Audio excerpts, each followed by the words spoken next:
All right, y'all. Looks like we're live in both windows. The stream may or may not be long. It depends on if we pick up a crowd. I know I already streamed today, so it could be that my notifications don't notify as much as we would like. You guys know if I got the hood on and the third eye glasses that you're in for it tonight, though, right?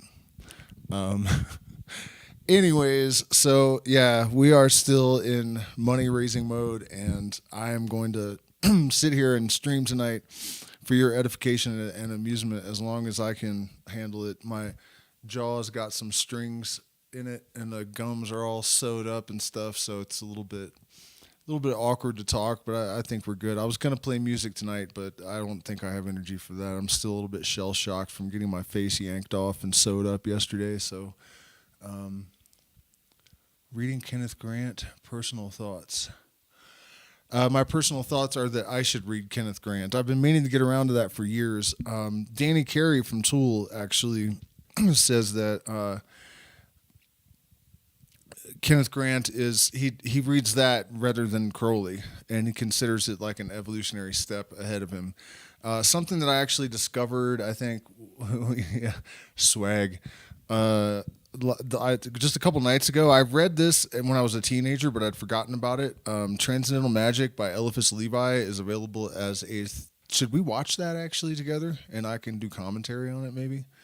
Man, we really got nobody in the. I don't believe these numbers sometimes, because I can see people making comments, and it says there are zero people in the gallery.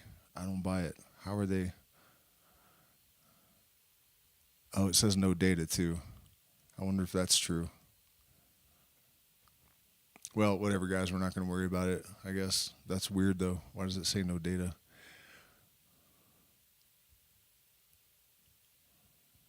Give me a second to see. I mean, I can see it says it's live. I don't understand. Anyways, Eliphas Levi's Transcendental Magic. Eliphas Levi, for those of you who don't know, is the gentleman who gave us the popular image of Baphomet. You guys know who Baphomet is. A lot of people say Baphomet, but the T at the end of a word in French is silent, so it's Baphomet. Anyways, some interesting stuff about that. Baphomet backward. Well, it's not backwards. How do I explain this? There is a how do you say this? When the letters are scrambled and there's a code to read it. Cipher. There's a cipher, and I think it's the last letter or the second to last letter is extracted, and then I don't know. I could pull it up somewhere, but it's a cipher, and Baphomet was actually encoding the word Sophia, which is wisdom, in the cipher. Anyways, Eliphas Levi is the guy that drew the image, and also Aleister Crowley claimed to be a reincarnation of him. And honestly, after revisiting that book the other day, I think it's some of the best evidence of reincarnation I've ever seen in my life, because his mind and his writing style and everything, it would be so difficult for Crowley to have inculcated that to the extent that he is, that it's that similar. I mean, it's really, if you're really familiar with Crowley's writing, why do people keep bailing out of the vertical? Is it messed up? Man, I did get messages from Streamlabs saying that something was wrong, and I hate that. Somebody, if anybody is in the chat, let me know in the vertical. Let me know that you're there and that the audio is good and everything.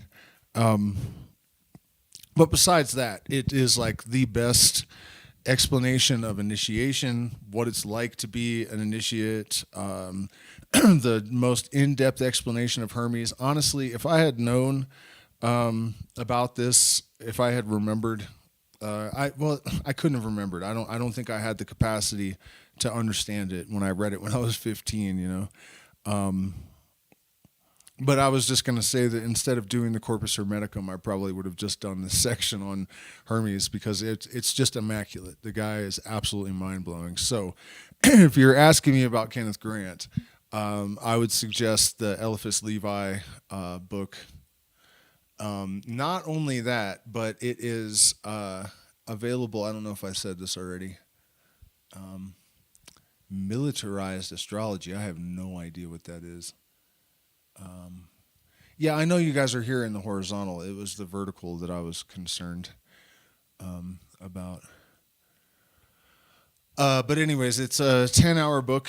Let me see if I can pull it up real quick. I'm thinking maybe that's what we'll do tonight is go through some of that. And the thing is, I know I was just skipping through it, so I don't know where these particular segments that I found are. But they were tremendously insightful and just diggity dope all the way around. So, by the way, you guys, every single time I do one of these political streams like I did earlier today, talking about Elon Musk, Donald Trump, all this kind of stuff, I lose subscribers, I lose patrons.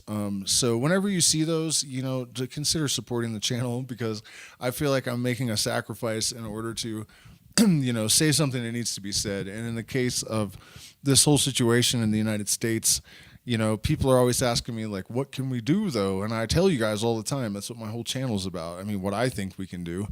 And that is support people that are out there trying to do something about it. Hint, hint, wink, wink, nudge, nudge, know what I mean?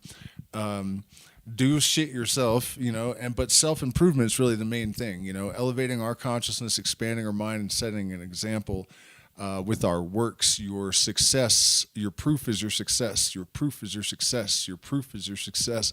And no set of talents and virtues excuse me, one more time. The most complete set of talents and virtues is wholly useless in the absence of willpower and discipline, right? So, that's really the mission for all of us, is to take our efforts at self-improvement and self-realization to levels that we didn't think that we could achieve, on a consistent basis, pushing ourselves daily.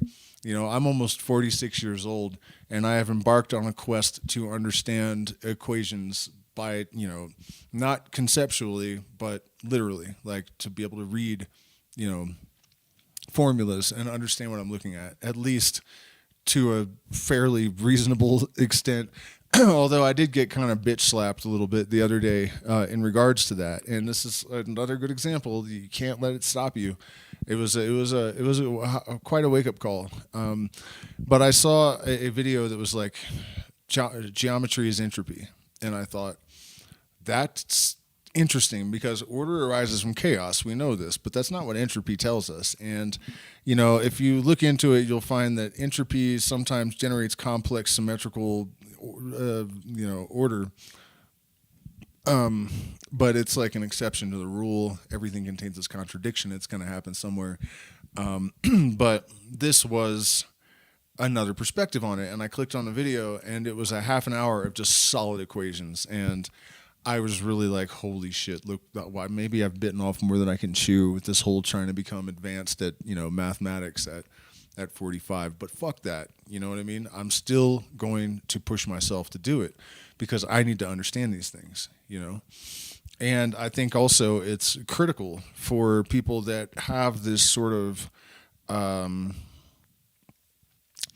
paradigm shifting predisposition, that ascribe to this emerging, or should I say emergent ontological model that people like Michael Levin and Stuart Hameroff and Roger Penrose and whatnot are all substantiating right now.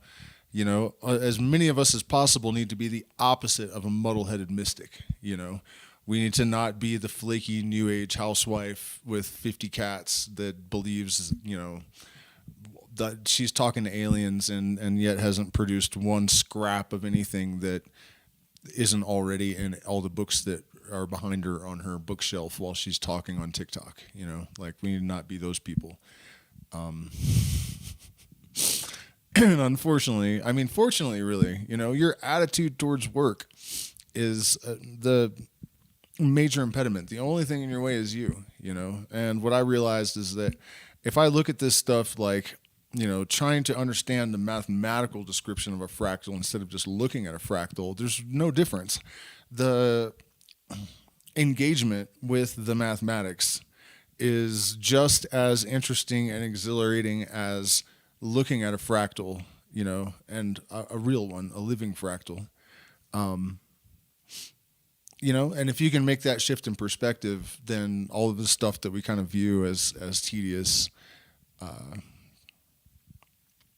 boring work is actually an exciting adventure. So probably not exactly what you're expecting to hear about mathematics coming from a guy with 3 eyeballed glasses on at 11:30 at night. But it should be what you expect to hear from someone that looks like that, in my opinion. Did I say I was going to look up this Eliphas Levi? Also, I'll just keep checking in with the chat. And if you guys have subjects or comments, I'm the Historia de la Magia. Oh, no, he was French. That was the wrong accent. My bad. That's the other book, though, The History of Magic. And, this guy was a legit initiate. So when he talks about the history of magic in the terms of Western occultism and Pythagoras and Empedocles and where all this stuff came from and the whole lineage and everything, it's probably correct. Also, Albert Pike's Morals and Dogma has a lot of surprises for people that are interested in the transmission of these lineages. Surprising little insights into history, like the mysteries being outlawed in Egypt and the reasons for it, and then the outlawing of them in Rome and the consequences of that, and also the transmission of the lineage from there underground, the names of the groups and how they became who and what. I read a lot of it on my Knights Templar stream directly from that book a little while back. A little while ago. Oh, and look at that. It's episode 111 of whatever. Oh, so that's nice. It looks like there's one where they've broken it up so it's not just 10 hours, because this one is just 10 hours. There's actually several of them where people have read the entire thing. That might be a bit much. I don't know. We could do it. I mean, we can't do all 10 hours tonight, but we could probably get into it. Let's see if there's any questions or subjects suggested. I want to be a fractal. You already are a fractal. And that is a really important sort of revelation. What is going on with the vertical tonight? This whole thing of fractalization, right? I was kind of meditating on this a little while ago, and the universe a little while ago is a small animal from Texas, I guess, because, I'll be talking to people from Texas, and they'll say a little while ago, and I just assume it's something like an armadillo, a little while ago. But anyways, a little while ago, I was meditating on this, and I saw this, not quite like a sphere, but it was like a convergence of all of these different, the same algorithm, and it was moving at different speeds and copying itself at different speeds, so it had different trajectory and different dimensions, sort of, or maybe just, different juxtapositions and whatnot. And it was nearly infinite, but it was all the same algorithm, intersecting in all these different ways. And one of the things that I understood is that part of the observer effect and the reason for it and why we perceive this infinite multitude of, the 10,000 things, it has to do with actually the algorithm appears different from your one of those vectors, one of those algorithmic vectors interpreting this thing. So, I mentioned this earlier, also a great example of this, and also the only explanation for James Joyce's Finnegan's Wake is the Baron Trump weirdness, this book where he is the last president and his mentor's name is Don, and the Trump Palace is at the same address as the Trump Hotel, and their Secretary of Defense is named Pence, and all of this, all kinds of other stuff. There's a lot of weird Alice in Wonderland coincidences, synchronicities as well, and they get even weirder when you realize that for a while Elon Musk had a white rabbit and it said follow. It was like his follow button was the white rabbit, And then Trump had, he was giving a talk on a balcony, and there was a white rabbit next to him for some reason. Stuff like that. These higher orders of symmetry, this algorithmic nature of reality, could actually kind of explain how this kind of stuff happens, because it's really just one pattern that is sort of bouncing off and intersecting with itself at an infinite number of angles and trajectories and whatnot. And so, we get these instances of this kind of thing. It doesn't really even, that kind of explanation doesn't negate the prophetical element of it. It just explains how it happens, because everything in this universe has a mechanism of action, and that's kind of what I'm primarily interested in, is understanding these things and their mechanisms. So, and then also, if you're interested in more of the details of how it is that the universe could be holographic, and the best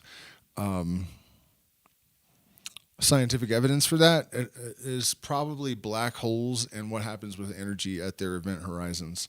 So I'm not going to try to explain that, but if you're interested in that subject, then you can research that and you will find out. In fact, maybe we could pull up a video and check it out. Let me see if do we have an audience tonight? Yeah, okay, we do.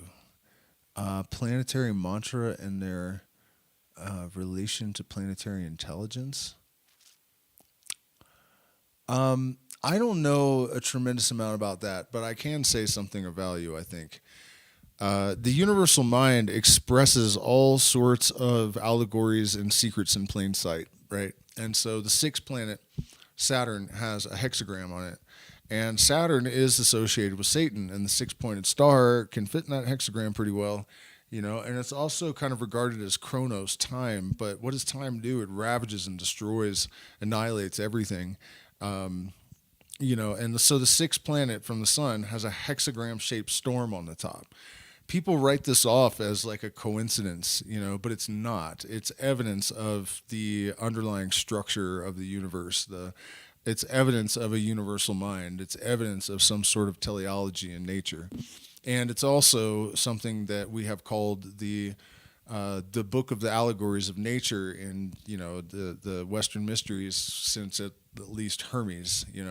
That's the real goal of the initiate or the shaman in the jungle. And the shaman in the jungle, it's a little bit different. You're learning, it includes these things actually, so it's not different. But the practical day-to-day application of it has more to do with identifying plants to cure snake bites and stuff. But the snakes that look like, or the plants that cure snake bite, often the Dos Equis cure, for example. It's actually on my channel somewhere. I found one in the jungle, and the bark looks just like Dos Equis skin, and the leaves look like drooping snake heads, and so on and so forth. Sangre de Drago helps the blood to heal wounds, and it looks like blood when you cut the tree, and so you have this kind of interface. That's what shamanic sight really is. And so the number 6 and the hexagon and all of these things speak about the nature of the relationships, really, more than they do about, in my opinion at least, Saturn exerting some kind of influence over earthly people. Another great example is Venus. Venus actually draws a pentagram in the sky every 8 years, and then Mercury and the nature of Mercury and the concept of Mercury. These things are really about what lies behind the archetypes that they're connected to and the deeper essence of their symbolic expressions, So Mercury, closest planet to the sun is the alchemical gold. You knock a proton off of Mercury, it's gold. So, those are the kind of things when you talk about planetary mantras and intelligence, it's kind of how I think about it. That they're more like signposts or sign symbols, hints, clues, or writings on the wall. The rest is up to you, kind of thing. Interestingly, when you start to find a lead on one of these signposts, right? You pick something up. If you pursue it further, you'll generally start to find other weird stuff that is surprising. And one of those things is that, like, mercury, the metal, is used as a well, they made a sort of moat around the sarcophagi of it's not the Aztecs, but it's an offshoot of the Aztecs. Like, after maybe the Aztec Empire fell, they splintered into different groups, and one of those groups, they put these moats of mercury around their sarcophagi, and so did the Egyptians in some cases. And so the purpose of these in both cultures was to transmit the dead across to the other realm. And then, of course, Mercury, the entity in both the Egyptian and the Greek cosmologies, is a psychopomp that ferries people off to the land of the dead.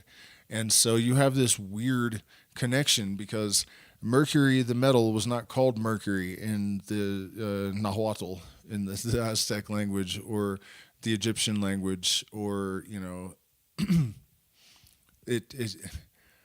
the association with the metal was not, you know, part of the Greek cosmology, or, you know, it was not part of the allegorical system of Mercury. In fact, I don't know how Mercury the metal got its name. I should look that up. But point being, there's something deeper that connects all of these things and concepts. And as, you know, an initiate or a magician, that's what you're looking for, is to find the correspondences. That's why we have gematria, and we have books like 777, which Crowley actually supposedly, what is it called when you copy someone? Plagiarized from Mathers. And it's just a book of all these correspondences. And in a practical sense, one of the things that these correspondences allows you to do, speaking of the intelligence of these planets, and this brings us full circle back to your original question, is that once you know what these correspondences are, you can sort of use them to self-engineer, to meta-program yourself to come into alignment with the intelligences and the processes that are represented by these symbols in the universe. You know, so a great example of that is the assumption of God forms. If you are wishing to assume the personage of Osiris, then you want solar colors, you want hymn to Ra playing, you want incense that is, you know, citrus and other solar associated smells and images, and you know what I mean? You surround yourself with these things. But on a mental level, to become even better at it, you would know all of these other numerical associations and all of these sort of allegorical connections. This is one of the reasons that real initiates tend to be such bookworms. You know, you always think of wizards with these big books and you assume they're full of spells, but they're not. They're full of all kinds of information about chemistry and philosophy and you know, everything under the sun, because that's how you're going to weave your knowledge together and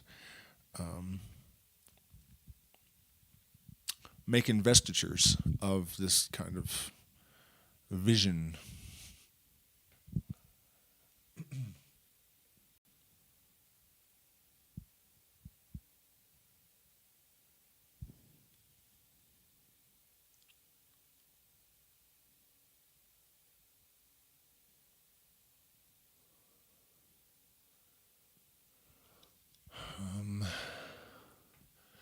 Questions and subjects still welcome. Okay, there we go. We got a couple of people in the vertical. So should we get into this Eliphas Levi thing? Or shouldn't we? I also saw something interesting. Some physicist claiming that he has found some sort of absolute proof of consciousness as a fundamental aspect of the universe, but I think we know that at this point. Uh-oh. 1 hour ago. All right, I got something for you. Let me put on my screen sharing and let's have a look at this.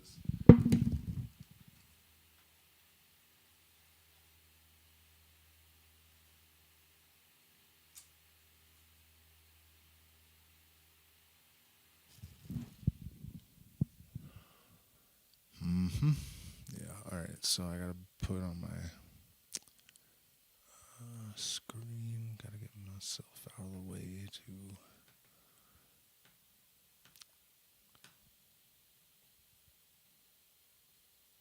It's not letting me manipulate my stuff.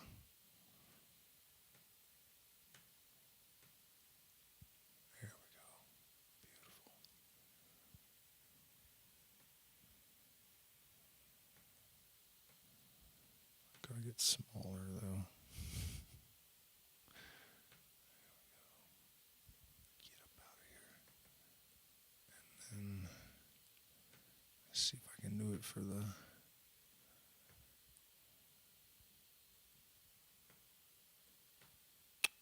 Man, I always have this trouble with the. Is that it? Yep, got it. All right, we're good. Everywhere, I think.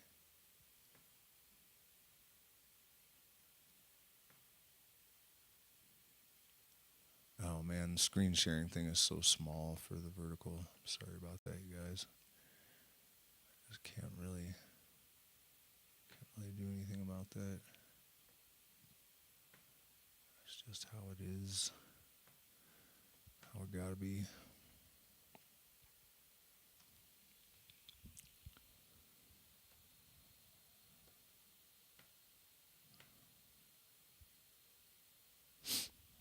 How was that? It's a bit silly, right? Okay. Screen. Putter. I disappeared. Well, I don't need to be there.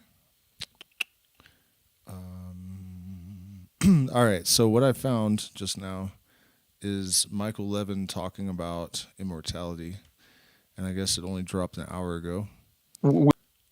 So based theories that just over time, something, it might be the genome, it might be something else, over time something accumulates errors, and that it's basically the it's an external source of aging, if you will. It's it happens because there's damage that accumulates over time. We've been driven by some wild results in modeling of goal-directed morphogenetic systems. We've been driven to a different idea. I'll bounce this off of you and see what you think of this. This idea that what we see in our computational model is that when you have a system where a bunch of competent subunits, cells, are bound towards implementing a particular goal. So there are stress-based mechanisms that keep them towards a particular goal. Once they've accomplished that goal, which is to build the correct morphogenesis of the body, then they sort of hang around for a while and everything is fine. But then eventually it starts to degrade, and it starts to degrade for no external reason. There is no damage. We've not introduced any, progressive decay of, thermodynamic, whatever. There isn't any of that. It starts to decay for what looks to me, and this is early days, I don't know, but what looks to me like a very psychological reason. It's a goal-directed system that has reached its goal and now doesn't know what to do anymore. And it starts to dissociate. There is no new goal. It's already done the thing it was supposed to do. And it's very weird that in a system like that, it doesn't just stabilize. It sits there for a little bit, but then eventually it just starts to degrade. And so to me, that I mean, I like dissolving all kinds of distinctions for sure, but to me, it seems it's critical to how we think about interventions. This idea that is aging because external errors in the hardware accumulate, or that no, actually, even in the absence of anything wrong with being in the hardware, you're going to have a fundamentally psychological reason for this. Yeah, and in this case, psychological, not of the brain of the creature, of the somatic intelligence, right? It's a. So I should inject there. I should have done it right away, but he says something about response-driven morphogenetic changes. And what he means is that we have, and I've been talking about this a lot lately, but super, super important in terms of accumulating evidence of a universal mind. And this may be the most undeniable thing, because I'm going to use the tree specifically. I wish I could remember which tree it is, but there's a tree in Africa that has devolved something that has been getting it cut down to the point where it's on the brink of extinction. And so there's no way the tree could know what it is that it's getting cut down over. Elephants are also not growing tusks, and rattlesnakes are not growing rattles anymore.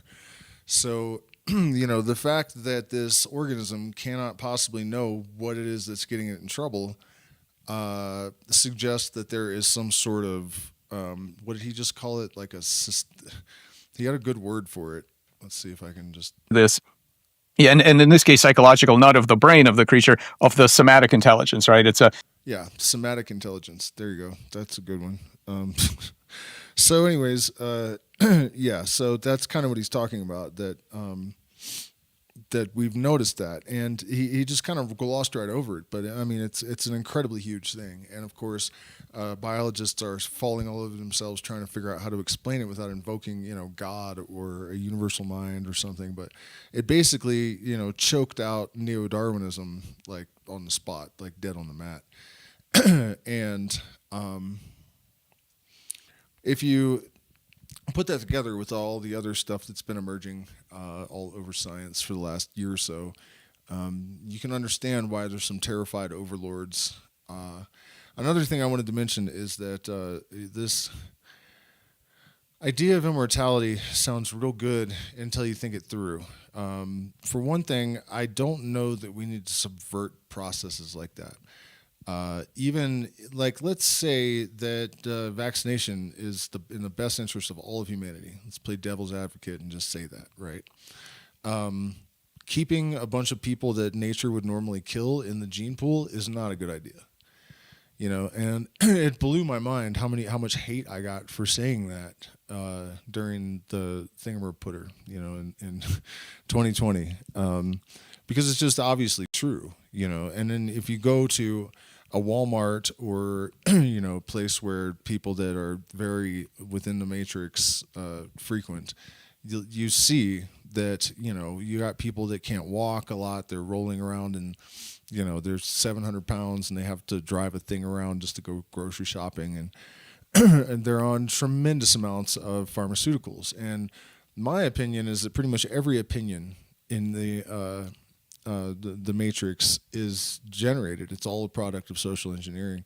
And so, keeping people half alive in a more or less vegetative state, so that they can be pumped full of pharmaceuticals and profited on until, they finally give out, that's not what we need to be doing.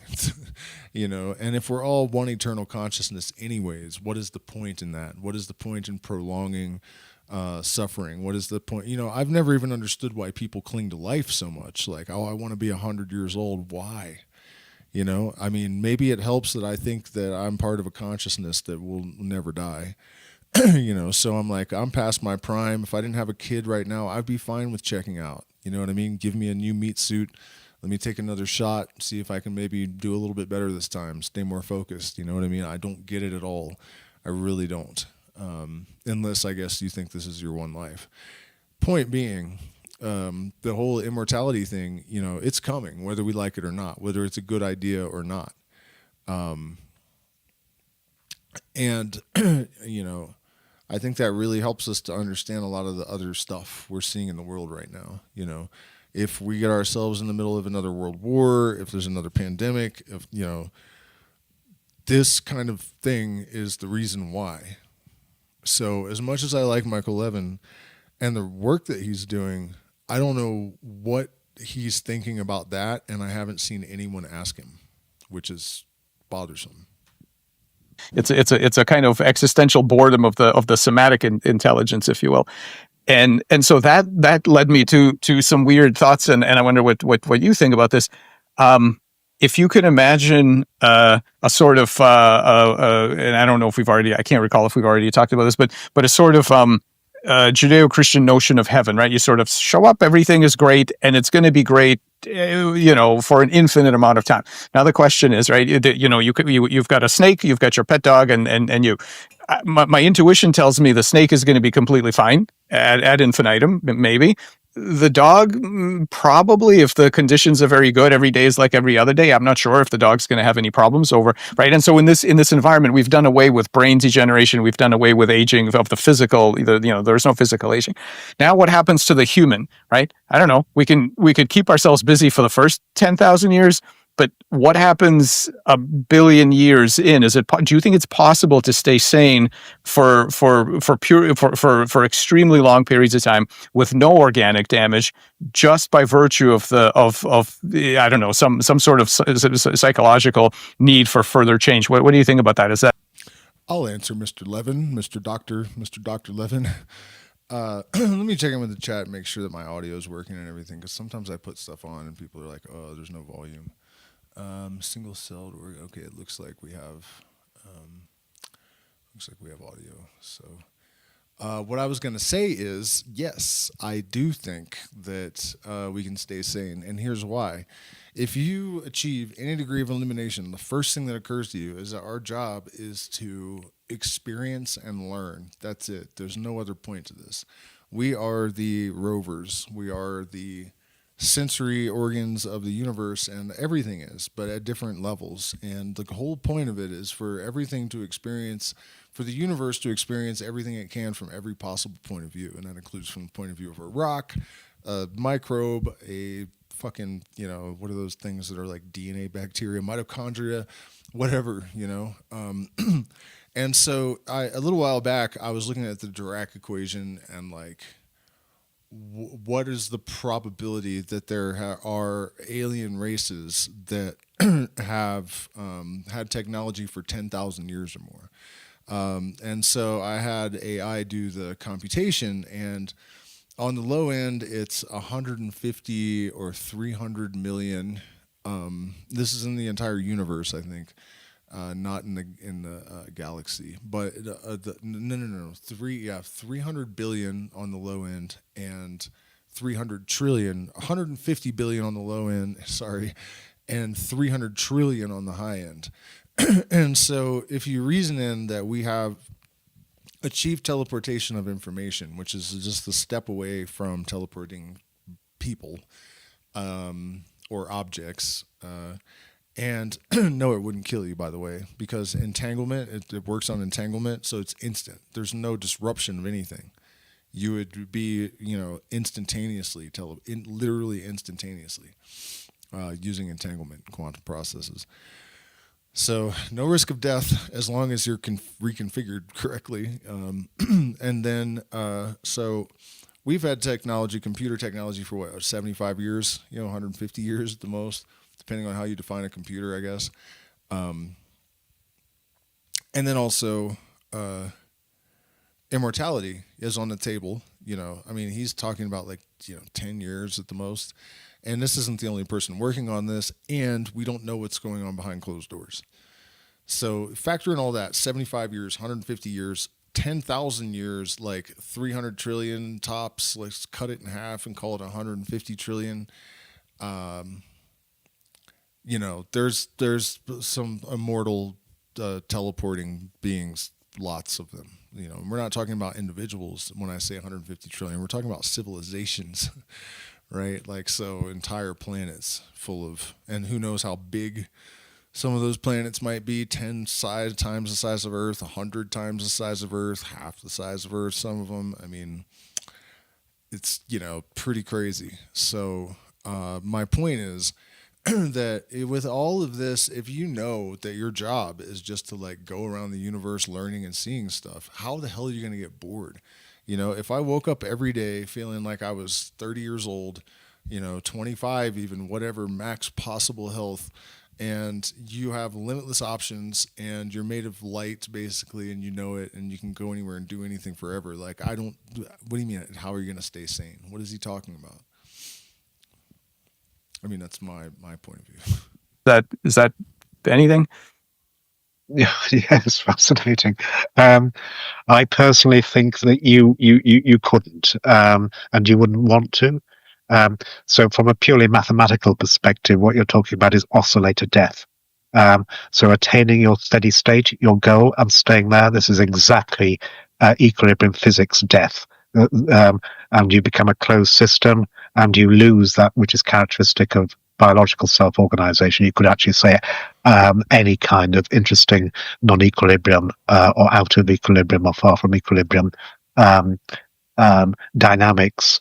So to stay in one place violates the kind of solenoidal dynamics or Red Queen dynamics that is definitional of life.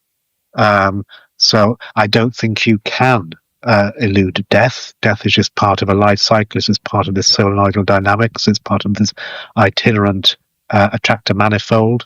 that defines the self-organization and open systems that we've been talking about.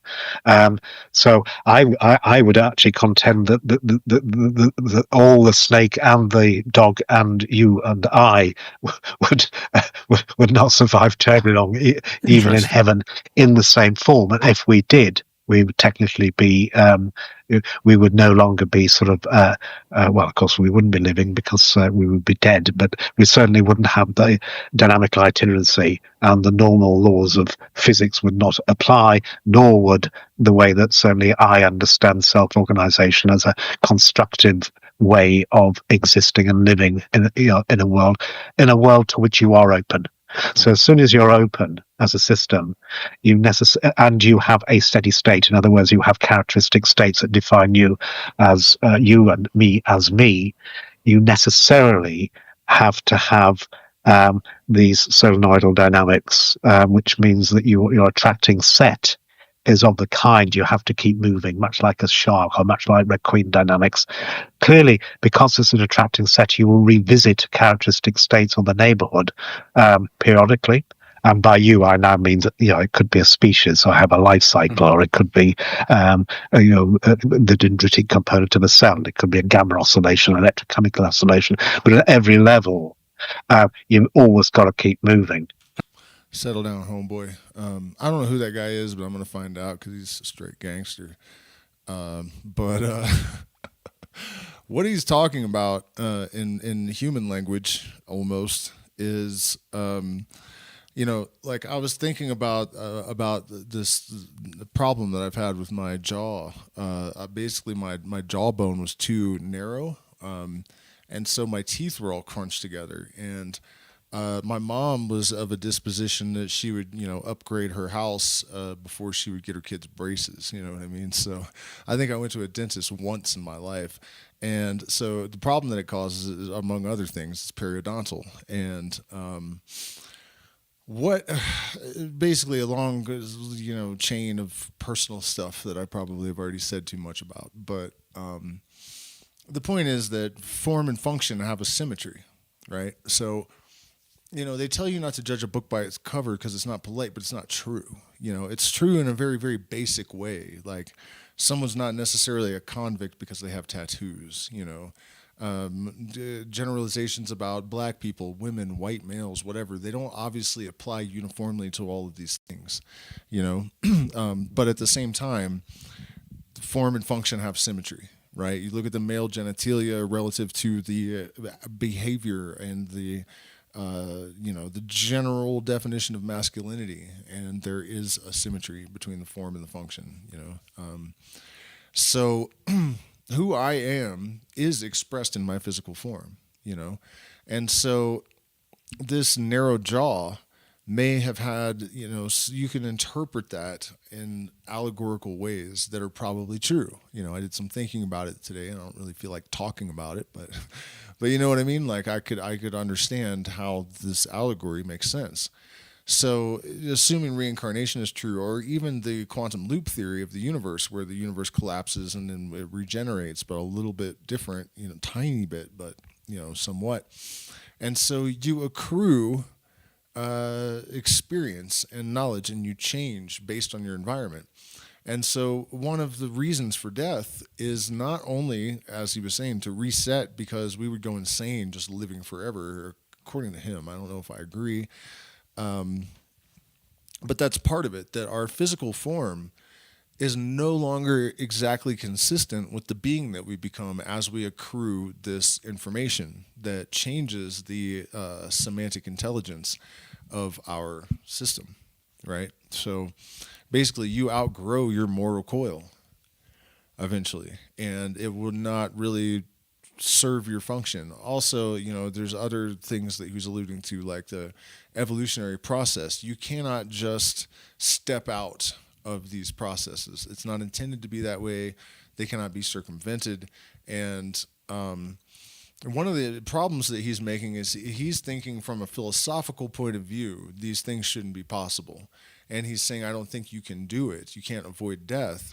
But you can't use philosophy to argue against bioelectric fields and morphogenetic realities that Michael Levin is causing in his laboratory for good or ill, you know.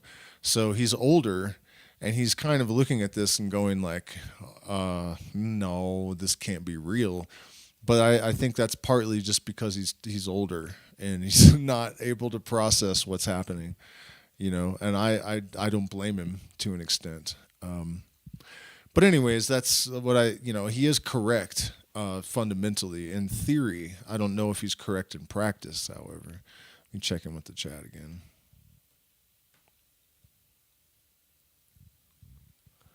Entropy contravenes the steady state and randomness of enthalpy. I'm not sure I know what that is. Make sure you talk about the cerebrospinal fluid and Inanna showing the 7 chakra being open, so death and rebirth happens daily. Claro. I mean, that's not necessarily my area of expertise, but I mean, I'm sure I can say something about it. Why are there deleted messages? What kind of trouble has this person been in here starting? Let's see. You are appreciated. I appreciate you as well, and we also appreciate it when you show appreciation by subscribing. Join the Patreon, where you get access to tons, 6 years of material that is not public, and we're demonetized, so it helps. You can also send Bitcoin and whatnot via the address in the. You guys hearing this static? It's driving me insane. I don't know what it is. It's like. Bitch, stop. Oh, wow, that was weird. All right, looks like I need a new jack. That's what I'm thinking. That would explain why my mixes aren't very good. I'm only getting one side or the other, and one's very faint, so I didn't notice. Yep, see. One step closer to better musical mixes. Okay, so what was I saying? You one-time options to support in the chat. I think maybe the coca tea did help perk me up a little bit, so let's keep going with these eggheads. Simply because you've got this solenoidal aspect to non-equilibria or dynamics of open systems. This is also mathematically called detailed balance. So if you have detailed balance, you're dead. And that's the situation where you have this equivalence between forward and time reversal dynamics. So it doesn't matter whether you can go backwards or forwards in time, that you look the same. So that's being dead. And that's exactly not changing. So, I think there's a mathematical reason why one should not try and elude death. Death is just part of the natural cycle. If you were able to immortalize one in the sense that you are no longer changing, I think that would be, from a mathematical perspective, a certain kind of death. Very interesting. So we are in therapeutic terms, we're then focusing our attention on renewing. So you clearly you cannot stay the same. The question is, what can you renew to give a new sense of purpose to the somatic system? And that at this point is what we're going to try for. Well, normally you and me, things like you and me have children. So would you consider that to be a changing form of yourself? So earlier you said you cannot last forever in the same form, which implies that maybe you can in a changing form. Now, it's difficult for me to think of a snake or dog, and especially us, that stays the same. We're constantly changing even throughout this conversation. So is there a way, Carl, that we can live forever in a changing form in such a manner that you do have a continuous self? Because you can change so much that you're no longer the same self a minute from now. He is Indian, I believe, so I don't know why he's asking this question. This is a reincarnation in a nutshell. This is the reason for metempsychosis. This is, and I'm sure he's aware of that. I'm kind of, trolling him a little bit in a friendly fashion. Friendly fire. But still, obviously that's what is meant here. Also, this thing about children,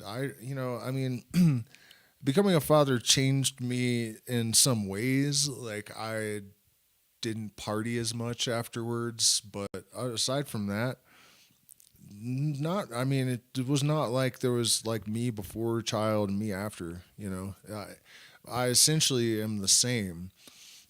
I really do think that the continuous exploration of, or the aggregation of accumulation of knowledge and experience is that flow factor, that keeps us in a state of evolution. Just as he was saying, we've changed throughout this conversation.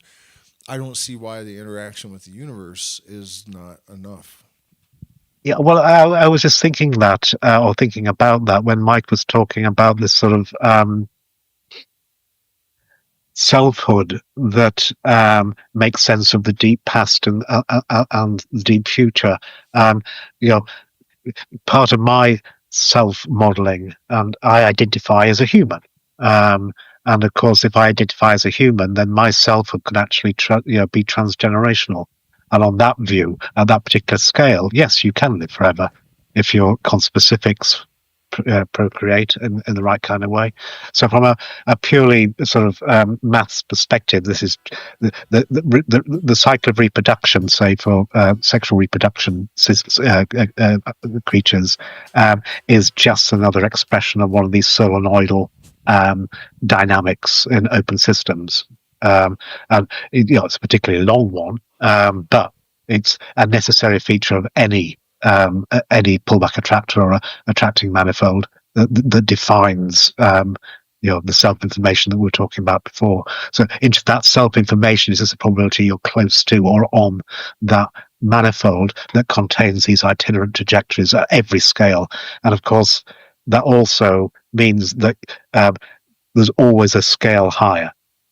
So that there will be cyclical motions of the heavenly bodies that are necessary to actually have a yearly cycle of climate, that are necessary to have a diurnal cycle of day and night, that have that contain my sleep-wake cycle, that contain right the way down to respiration, right the way down to fast oscillations of our dendrite in our favorite cell in the hippocampus. All of these contextualize each other, but the one recurrent theme is this revisiting states that I was once in, simply because if my attracting set, or the set of states that characterize me or my niche or my niche's niche, was not attracting, then I would just exponentially diverge and dissipate. And of course, that would not be self-organization. To stay informed in an ever-evolving landscape. I don't feel like he really got into what I was hoping. I already know that he feels like immortality is right around the corner. In fact, I even suspect that they have already achieved this and they're just being quiet about it because, yikes. And of course, it would only be available to the very wealthy at first. Anyways, and if anyone can correct me on this, tell me that I'm wrong, please do. But it seems to me that Willow, the quantum AI, well, let's see. Have I just missed something? What else has it told us? How long has this been now? 2 months or something? Willow AI news.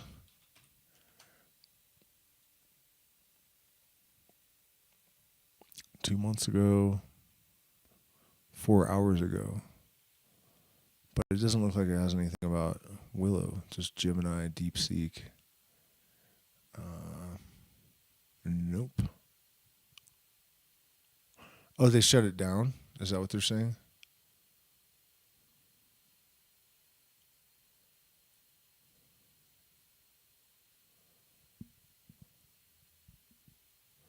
Yeah.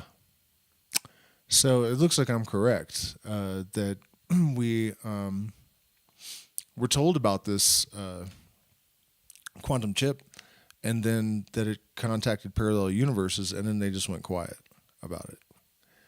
And I'm very, very suspicious of that.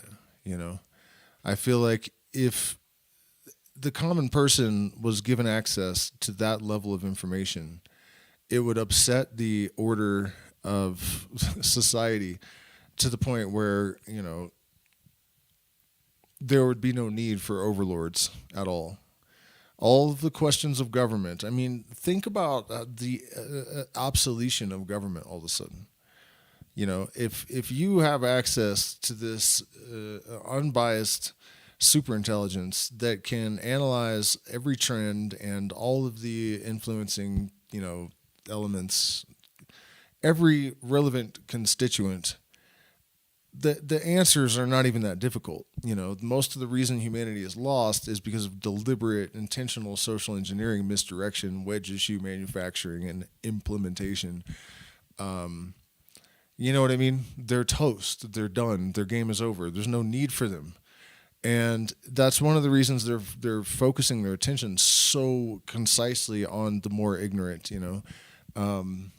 Sorry if you're a Trump supporter, but I spend some time searching through comments, and, you know, when you see people defending Elon Musk and Donald Trump, things are spelled wrong, grammar's fucked, the syntax is, you know what I mean? Like, it's all bad. There's a reason why they're focusing on that demographic, because those are the people whose attention they can still hold. Those are the people that they're going to be able to mesmerize and hypnotize, who will not correctly organize and get with their soldiers and give them a surprise. Can you feel the vibe? Yeah. So anyways, let me check back in with the chat. I don't know if I should put my screen sharing away or not yet, but let me see what we got going on up in here. All right, the numbers are growing. We're getting bigger. That one's shrinking though. What do you guys think? What's next? Let's check out the Eliphas Levi. I wish I could just find the part that I was listening to the other day, because it was so good. I should have checked the minute marker, but it was late at night and I just wasn't really thinking about it. By the way, for you guys that are patrons, we are having our Discord meeting tomorrow at 4 o'clock, I think I said. Shit. Here's the 10-hour book. Yeah. All right, let's see what we got. Practiced upon earth are a source of increased rage and apparently of increased power. At the epochs when saints and angels work miracles openly, Hold up. consciences which, according to Christian doctrine, shall be opened at the last day is no other than the astral light, which Damn, man. Yeah, this is astral fluid, and can be evoked and reproduced according to the will of the sage, as we shall see when treating of second sight and the evocation. Sorry, guys. Central point of the junction. I gotta try to. Hey, is that ayahuasca? What the hell is that doing just randomly on this? Ayahuasca, those are chaliponga leaves, I think, which is interesting because that's the Ecuadorian chacruna. And then, of course, that's a... those could be ayahuasca leaves. I'm not really 100% there, but I think they're chaliponga, which is also called... oh, wait, is that nutmeg in the front, too? Man, you better not mix those things, bud. I hope that's just a cute picture there, not somebody's plans for the afternoon. Okay, so, man. And by the equilibrium of the Golden Mountain, which gods on the one side and demons on the other encircle with the symbolic circle and vital force. Be it so. I allow you to secretly that, apart from his very premature and over-generous dreams about the emancipation of women, this celebrated, learned, illuminated man could not have been so mad as is pretended by those who have not read him. We have sketched rapidly the history of occult philosophy. We have indicated its sources and analyzed in a few words its chief memorials. The present division of our work refers only to the science, but magic, or rather magical power, comprehends two things, a science and a force. Without the force, the science is nothing, or rather, it is a danger. To give knowledge to power found in... guys, let's go to the beginning and just start from the beginning. It was already giving me a lot to think about. And I noticed there's actually images of psychedelics all throughout the... Like that's what the background images are. And that actually makes perfect sense. A lot of people don't realize that Hermeticism and the Western occult tradition are really shamanic tradition, a very sophisticated shamanic tradition. And the kykeon, the drink that was consumed by the apoptye, the inner circle of the original Illuminati, really, I think was acacia and Syrian rue. A lot of people think that the LSD guy, what was his name? Albert Hoffman. Albert Hoffman's theory of a ergot beer is correct, and he did brew it successfully.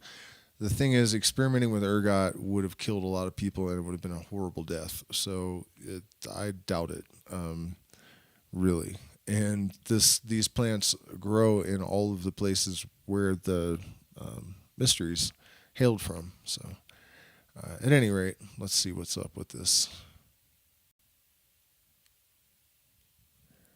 book.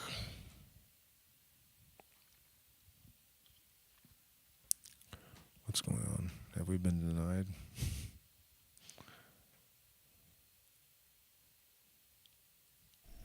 Introduction.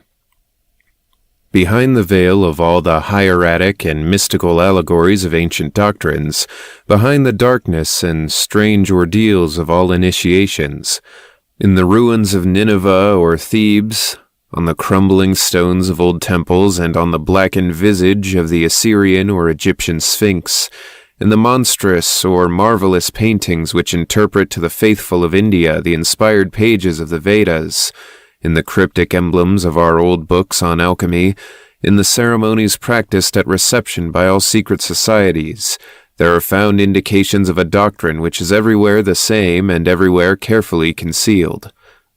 Occult philosophy seems to have been the nurse or godmother of all intellectual forces. Okay, so already there's a lot to unpack. Like, this idea of a universal truth, or the perennial philosophy, as Aldous Huxley put it. The depth of that and the concision of the protocols and whatnot.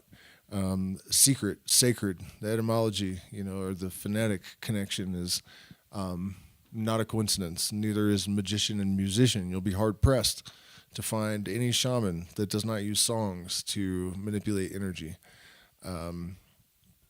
You will also not find any ceremonial protocol that I'm aware of, at least, that does not involve the casting of a circle or defining of a circle, and then the acknowledgement of four directions in some shape or form. And there are a number of other consistencies all throughout. In really ancient times, you had a recognition of the sun as a source of life and our consciousness and our soul, S-O-L, add you, and it becomes the individual soul. And so this universality is much deeper than when we think of various religions and their connections, and the fact that the love your brother, love your neighbor as you would yourself is this fundamental golden message. But beyond that, we have in ancient cultures throughout the world profound similarities that are very specific. And this extends also to entities and deities. And then, we have magical practices that to the modern materialist mind may seem a bit ridiculous. However, how iggity ever, if you consider, for example, entanglement, right? Your consciousness is entangled with particles in someone else's, say, tooth. And this idea of manipulating or harming a person by being in possession of some part of their body. These particles in your tooth that this person has come to possess are entangled with the rest of your body, and their brain is entangled with the things in the tooth to a lesser degree. But the idea that you could exert influence through a hair or some other article of clothing, even, but a body part would be probably much more efficacious. These things are not really in conflict with science at this point, and they were pretty ubiquitous beliefs throughout the ancient world of shamanism, that you had better keep your fingernail clippings together if you have any enemies, this sort of thing. The key of all divine obscurities and the absolute queen of society in those ages when it was reserved exclusively for the education of priests and of kings. And that is where things kind of went awry, right? So in Egypt, originally, Ankh and Khonsu, the priest of the beast, these initiatory processes were for the pharaohs. But at some point, there was some sort of dissemination of lineage of initiatory privilege to more common people. And this led to the persecution and attempts at eliminating the mysteries and snuffing out illumination. A couple of points that I missed. He mentioned how occult sciences were the progenitors of all of the other sort of intellectual disciplines. And for sure, alchemy led to Sir Isaac Newton's discovery of light being able to be broken up into lesser constituents, and a great many other things. It's absolutely true that the occult sciences are sort of what prompted these deeper investigations, and we have regarded them as primitive forms of scientific investigation for far too long, because it turns out, as we're increasingly discovering, it seems with each passing week, that these more subtle levels of interpretation and understanding of, or even application of cosmic principles has actually retarded our scientific progress and our understanding of the universe probably by hundreds of years. There's been all sorts of unnecessary expenditures of energy and time and money because we have disregarded certain essential aspects of occult knowledge. And many of these things were disregarded just because they were guilty by association, not because they were actually unprovable, and it does serve our purposes to some extent to say we need things to be provable in the sense that E equals MC square is demonstrably true. When you say everything contains its contradiction, this stuff is, obviously true to common sense and observation, but it's much more difficult to format it mathematically. Of course, that's increasingly untrue, and we see the balance of antinomies throughout the universe, but still, it's not quantifiable, What I'm getting at there is that the sort of reintegration or addressing this issue or the place that science has arrived at this particular moment it represents a sort of convergence or reemergence of a better way to put it actually is that the connective tissue that these occult premises that have been swept under the rug represent is a more subtle and elusive layer of physics and biology and neuroscience. And so we are finally at the place where we're able to draw these connections and sort of suture the schisms in our knowledge that were created by this sort of ontological prejudice. It reigned in Persia with the Magi, who perished in the end, as perish all masters of the world because they abused their power. It endowed India with the most wonderful traditions, and with it an incredible wealth of poesy, grace, and terror in its emblems. It civilized Greece to the music of the lyre of Orpheus. It concealed the principles of all sciences, all progress of the human mind, in the daring calculations of Pythagoras. Fable abounded in its miracles, and history, attempting to estimate this unknown power, became confused with fable.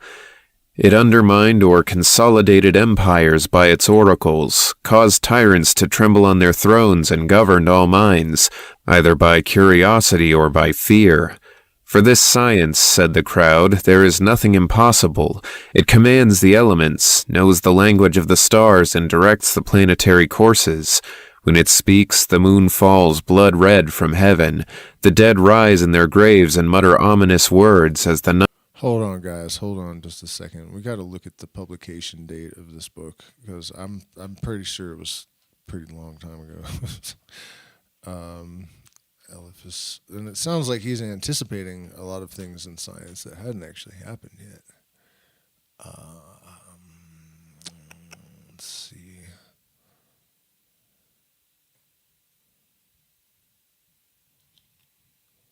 (1854).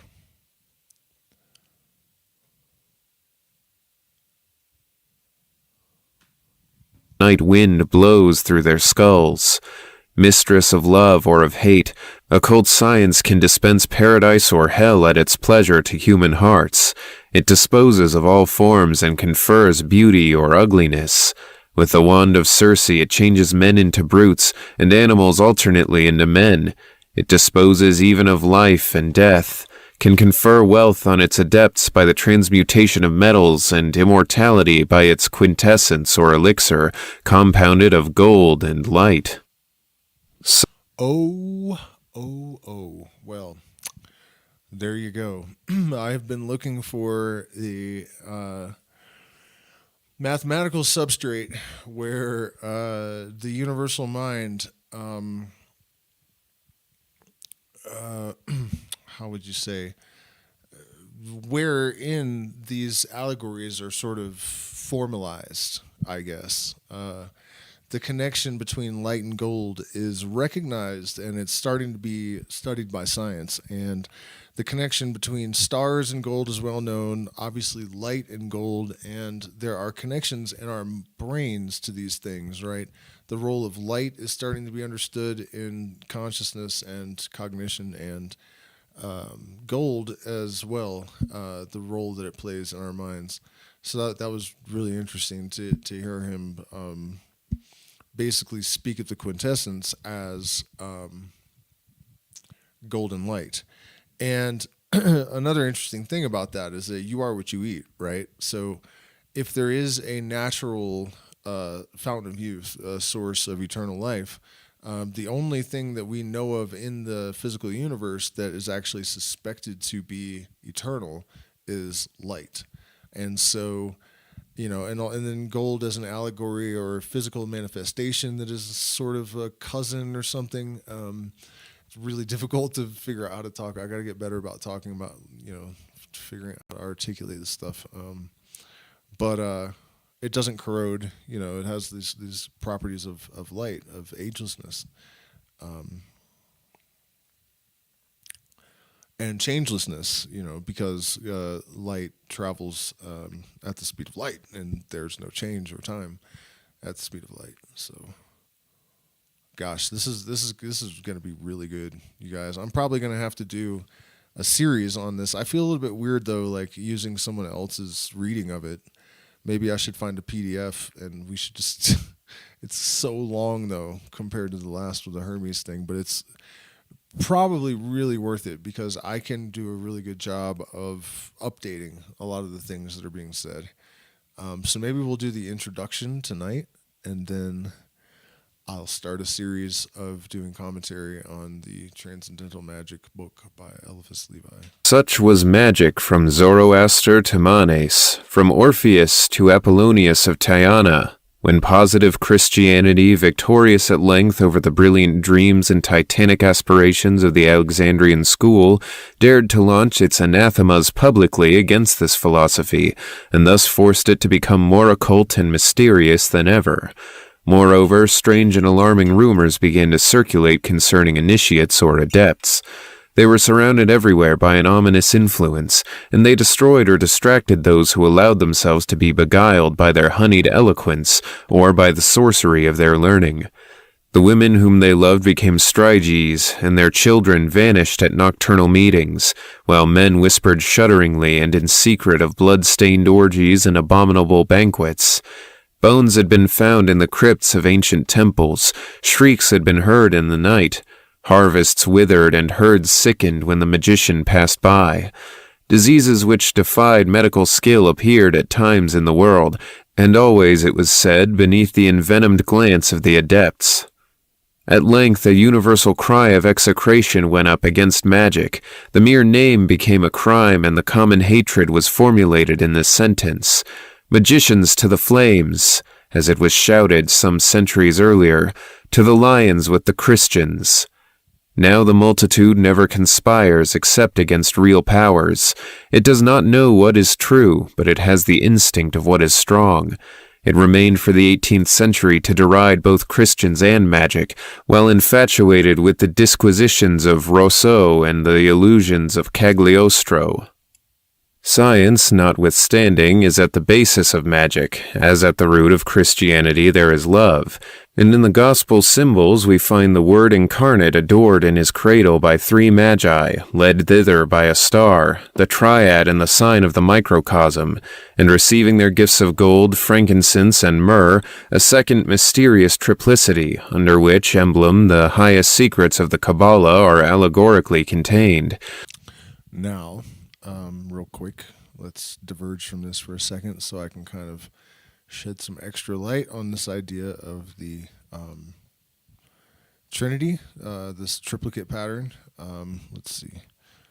Triplet.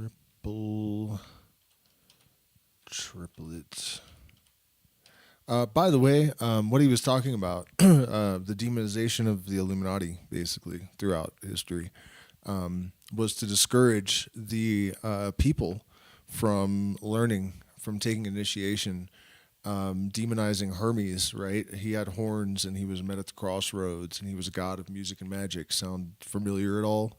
Meeting the devil at the crossroads, selling your soul to get involved in music, and all this crap that kind of came out of this.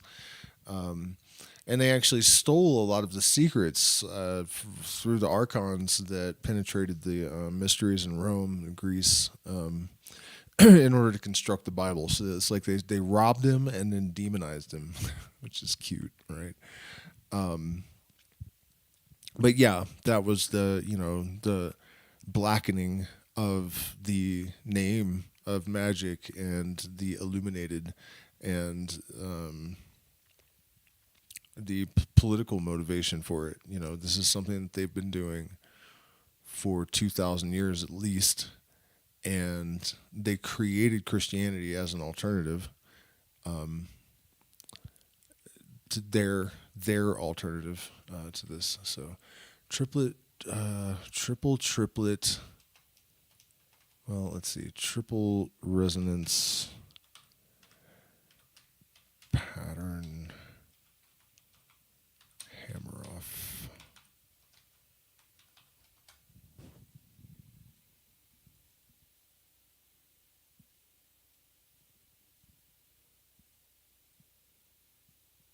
I know I just saw something. This might do it. Today's guest is Stuart Hammeroff, who along with Roger Penrose has a theory of consciousness. Oh no, it's too What's long. particularly interesting is that Roger Penrose is a rigorous physicist bordering on mathematician, which means even Here, I might be able more to, rigor, I might be and able generally to find this speaking, section. those people tend to stay away from theories of consciousness that aren't simply emergent from material complexity. However, Hammeroff and Penrose have a theory that combines general relativity with quantum theory, and it's in fact in this unification that produces consciousness within what are called microtubules, though it doesn't necessarily need to be within there. This is a technical talk, and we didn't even get to half the questions. There's quite a bit of jargon, and that's because I believe that one needs to speak with a certain level of domain-specific language if one is going to make progress. Otherwise, we stay at the Jejun level. If you're merely listening to this rather than watching, such as on Spotify or iTunes, or you're away from the monitor, there are concomitant visuals in the YouTube video. For those unacquainted, the point of this channel is to interview those who have contributions to a theory of everything, and then for you and us to collectively, via Discord, via the subreddit, come to a greater understanding of the laws that govern us, and God and free will and so on. There is a clips channel called Toe Clippings with shorter, shareable... I swear I just saw this today, you guys. Bear with me for a second. Let's see if I can find it.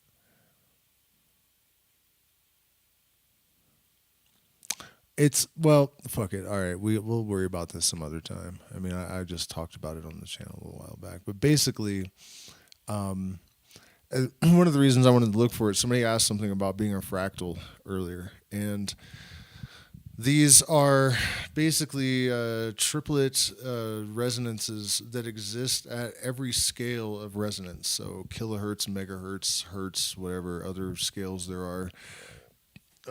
And at any rate, that's good enough for right now, I guess. Christianity owes, therefore, no hatred to magic, but human ignorance has ever stood in fear of the unknown.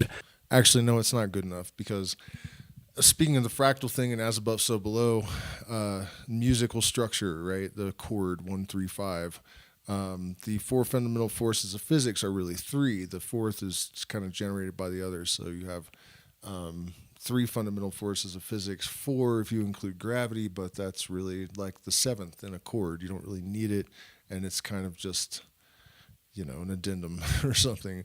The elements, there were three in most primitive societies, because the fourth is a composite of the others, earth, and so on. So, you have this triplicate pattern in macro, micro, in vibrations and oscillations, and then in the structural resonances of the universe as well.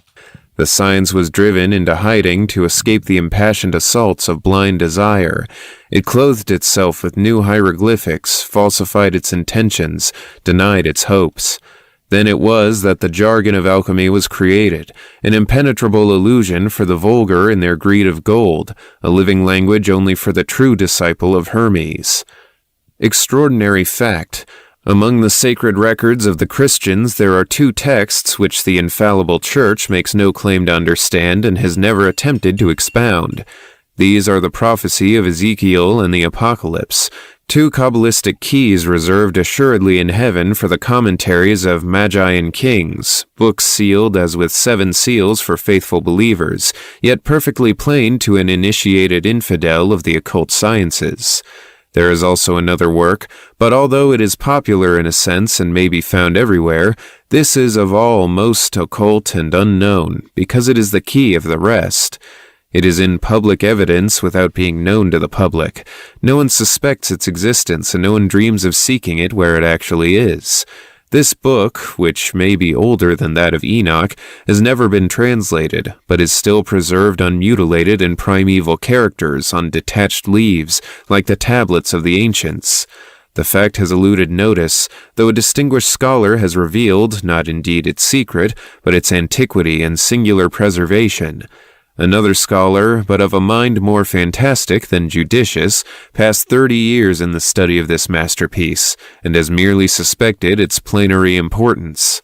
It is, in truth, a monumental and extraordinary work, strong and simple as the architecture of the pyramids, and consequently enduring like those, a book which is the summary of all sciences, which can resolve all problems by its infinite combinations, which speaks by evoking thought, is the inspirer and moderator of all possible conceptions, and the masterpiece, perhaps, of the human mind. It is to be counted unquestionably among the very great gifts bequeathed to us by antiquity. It is a universal key, the name of which has been explained and comprehended only by the learned William Postel. It is a unique test, whereof the initial characters alone plunged into ecstasy the devout spirit of St. Martin, and might have restored reason to the sublime and unfortunate Swedenborg. We shall recur to this book later on, for its mathematical and precise explanation will be the complement and crown of our conscientious undertaking. I wonder what the hell he's talking about. And another thing that I wanted to mention, he kind of just in passingly said, the Book of Revelations with its 7 seals, which is obvious, the real meaning of this to any initiate. The Bible's full of stuff like that, where if you're not an initiate, you're not going to notice it. And that was done for a number of reasons, mostly manipulative ones. People know what lies behind a lot of symbology and allegory without having to be explicitly told. But you can also imbue a, how would you say, a structure, I guess, with a sort of attractant force to give it greater power over the minds of man by using these very powerful symbols and allegories and sort of propping them up in a context that misconstrues them. So they still have this powerful force of attraction, but yet their true meaning and function is sort of misconstrued in this context, and that makes for a better trap for minds. So there's that.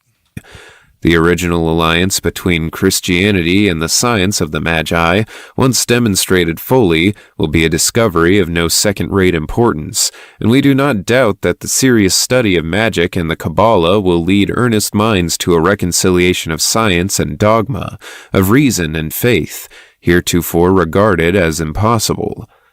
We have said that the Church, whose special office is the custody of the keys, does not pretend to possess those of the Apocalypse or of Ezekiel. So apocalypse, by the way, means revelation. So when he says the keys of apocalypse, we're talking about the final revelation, in a sense. Also, I just felt compelled to point out that this book published in 1858 or whatever it was, there's no way in hell that he knew that matter is light in a standing wave. And Penrose only formulated his CCC theory in recent years. And the idea or the knowledge that particles collide with their antiparticle, leaving behind only protons, and so the matter is redintegrated back into the light. There's no way that was known to Eliphas Levi, but yet he knew that Kabbalah and science would lead to a reconciliation of mysticism and, as he said, faith and reason. In the opinion of Christians, the scientific and magical clavicles of Solomon are lost, which, notwithstanding, it is certain that in the domain of intelligence ruled by the Word, nothing that has been written can perish. Whatsoever men cease to understand exists for them no longer, at least in the order of the Word, and it passes then into the domain of enigma and mystery. Furthermore, the antipathy and even open war of the official church against all that belongs to the realm of magic, which is a kind of personal and emancipated priesthood, is allied with necessary and even with inherent causes in the social and hierarchic constitution of Christian sacerdotalism. The Church ignores magic, for she must either ignore it or perish, as we shall prove later on.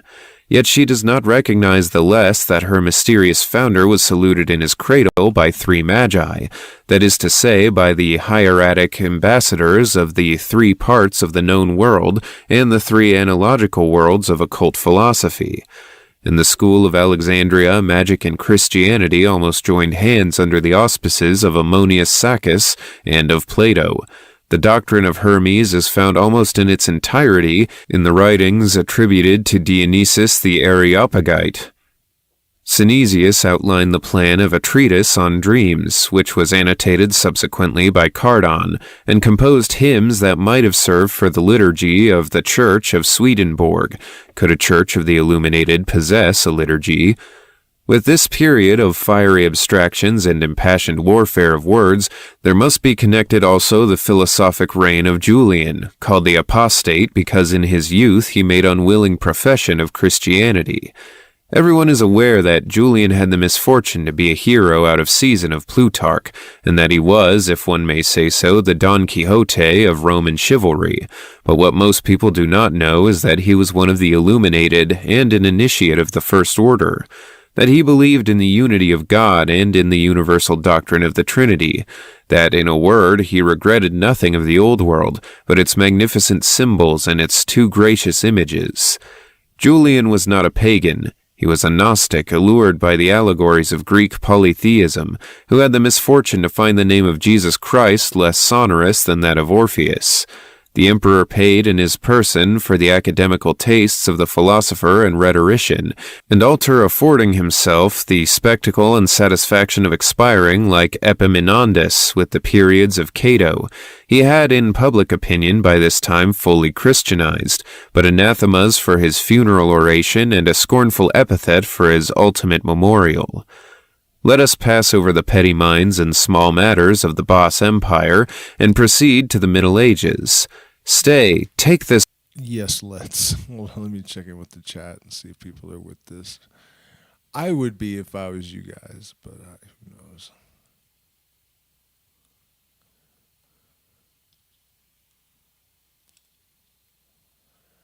Is he saying that there is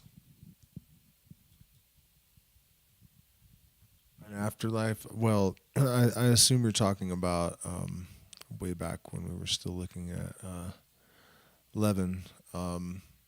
Yeah, they are kind of saying that at this point. Basically, if there is an electromagnetic field where all memory is stored, and there's this sort of cognitive light cone thing where, there are systems that are thinking. It's not, when we think, we're not a thing thinking, we're a system thinking, we're a conglomerate of things that are processing information and experience, and even producing all sorts of different, results, like the interactions between our chemicals and bacteria and enzymes, and enzymes are chemicals, but you know what I mean. All of these things, all of these processes occurring, sort of generate this eye at the top of the pyramid. But yeah, so now that we know that for sure that cognition, at least, is not dependent upon neurons. And also, equally important, the observation that we can turn off consciousness by reversing the spin of electrons, and that, if it's one of the only times we've really been able to experiment directly with consciousness, because it's such an ephemeral thing, that you can't really pin down what it is, where is it, how do you know what I mean, like how do you quantify it, what you can't even define it. But the fact that we know that you can turn it off at the quantum level, combined with that other information, then it's not saying there's an afterlife, but it's definitely suggesting that things like reincarnation and afterlife are no longer in conflict with science. I hope he doesn't keep going with this, he's like Cato fucked up by not subscribing to this, whatever he was, you know what I mean? And when this stuff is good, it's good, but just like Crowley has a tendency to kind of just too much. This book. Glance at the 7th page, and then seat yourself on the mantle which I am spreading, and let each of us cover our eyes with one of its corners. Your head swims, does it not, and the earth seems to fly beneath your feet. Hold tightly and do not look right or left. The vertigo ceases. We are here. Stand up and open your eyes, but take care before all things to make no Christian sign and to pronounce no Christian words. We are in a landscape of Salvator Rosa, a troubled wilderness which seems resting after a storm. There's no moon in the sky, but you can distinguish little stars gleaming in the brushwood, and may hear about you the slow flight of great birds, which seem to whisper strange oracles as they pass. Let us approach silently that crossroad among the rocks. A harsh, funereal trumpet winds suddenly, and black torches flare up on every side. A tumultuous throng is surging round a vacant throne. All watch and wait. Suddenly they cast themselves on the ground. A goat-headed prince bounds forward among them. He ascends the throne, turns, and assuming a stooping posture, presents to the assembly a human face, which everyone comes forward to salute and to kiss, their black taper in their hands. With a hoarse laugh he recovers an upright position, and then distributes gold, secret instructions, occult medicines, and poisons to his faithful bondsmen. Meanwhile, fires are lighted of fern and alder, piled up with human bones and the fat of executed criminals. Druidesses, crowned with wild parsley and vervain, immolate unbaptized children with golden knives and prepare horrible love feasts. Tables are spread, masked men seat themselves by half-nude females, and a bacchanalian orgy begins. There is nothing wanting but salt, the symbol of wisdom and immortality. Wine flows in streams, leaving stains like blood. Obscene advances and abandoned caresses begin. A little while, and the whole assembly is beside itself with drink and wantonness, with crimes and singing. They rise, a disordered throng, and form infernal dances. Then come all the legendary monsters, all phantoms of nightmare. Enormous toads play inverted flutes and thump with paws on flanks. Limping scarabaei mingle in the dance. Crabs play the castanets. Crocodiles beat time on their scales. Elephants and mammoths appear habited like cupids and footed in the ring. Finally, the giddy circles break up and scatter on all sides. Every yelling dancer drags away a disheveled female. Lamps and candles formed of human fat go out smoking in the darkness. Cries are heard here and there, mingled with peals of laughter, blasphemies and rattlings in the throat. Come, rouse yourself. Do not make the sign of the cross. See, I have brought you home. You are in your bed, not a little worn out, possibly a trifle shattered by your night's journey and its orgy, but you have beheld that of which everyone talks without knowledge. You have been initiated into secrets no less terrible than the grotto of Tryphonius. You have been present at the Sabbath. It remains for you now to preserve your wits, to have a wholesome dread of the law, and to keep at a respectful distance from the church and her faggots. Would you care, as a change, to behold something less fantastic, more real, and also more truly terrible? You shall assist at the execution of Jacques de Molay and his accomplices or his brethren in martyrdom. Be not misled, however. Confuse not the guilty and the innocent. Did the Templars really adore the Baphomet? Did they offer a shameful salutation to the buttocks of the goat of Mendes? What was actually this secret and potent association which imperiled both church and state, and was thus destroyed unheard? Judge nothing lightly. They are guilty of a great crime. They have exposed to profane eyes the sanctuary of antique initiation. They have gathered again and have shared the fruits of the tree of knowledge, so that they might become masters of the world. The judgment pronounced against them is higher and far older than the tribunal of pope or king. On that day that thou eatest...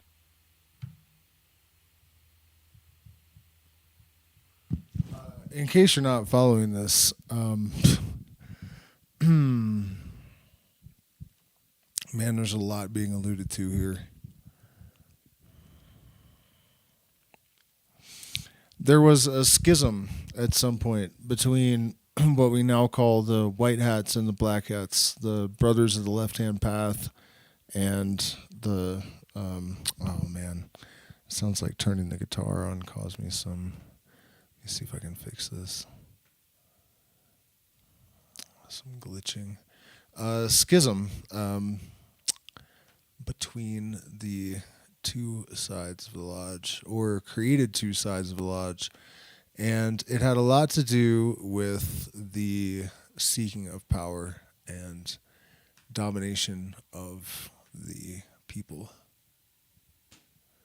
No, that's all fine. I don't know what happened. Just turn that off. Okay, there we go. Fixed it. Yeah, so, when he's talking about the condemnation that would befall these people that are engaging in these crazy rites with the object of using this power to control the world, Eatest thereof, thou that's what he's, this whole big long description of all of it. That's what's going on. shalt surely die, said God himself, as we read in the book of Genesis. What then is taking place in the world, and why do priests and potentates tremble? What secret power threatens tiaras and crowns? A few bedlamites are roaming from land to land, concealing, as they say, the philosophical stone under their ragged vesture. They can change earth into gold, and they are without food or lodging. Their brows are encircled by an aureole of glory and by a shadow of ignominy. One has discovered the universal science and goes vainly seeking death to escape the agonies of his triumph. He is the Majorcan Raymond Lully. Another heals imaginary diseases by fantastic remedies, belying beforehand that proverb which enforces the futility of a cautery on a wooden leg. He is the marvelous Paracelsus, always drunk and always lucid, like the heroes of Rabelais. Here is William Postal writing naively to the fathers of the Council of Trent. The reason Paracelsus was always drunk and always lucid is probably, what is it called, that green stuff? Absinthe.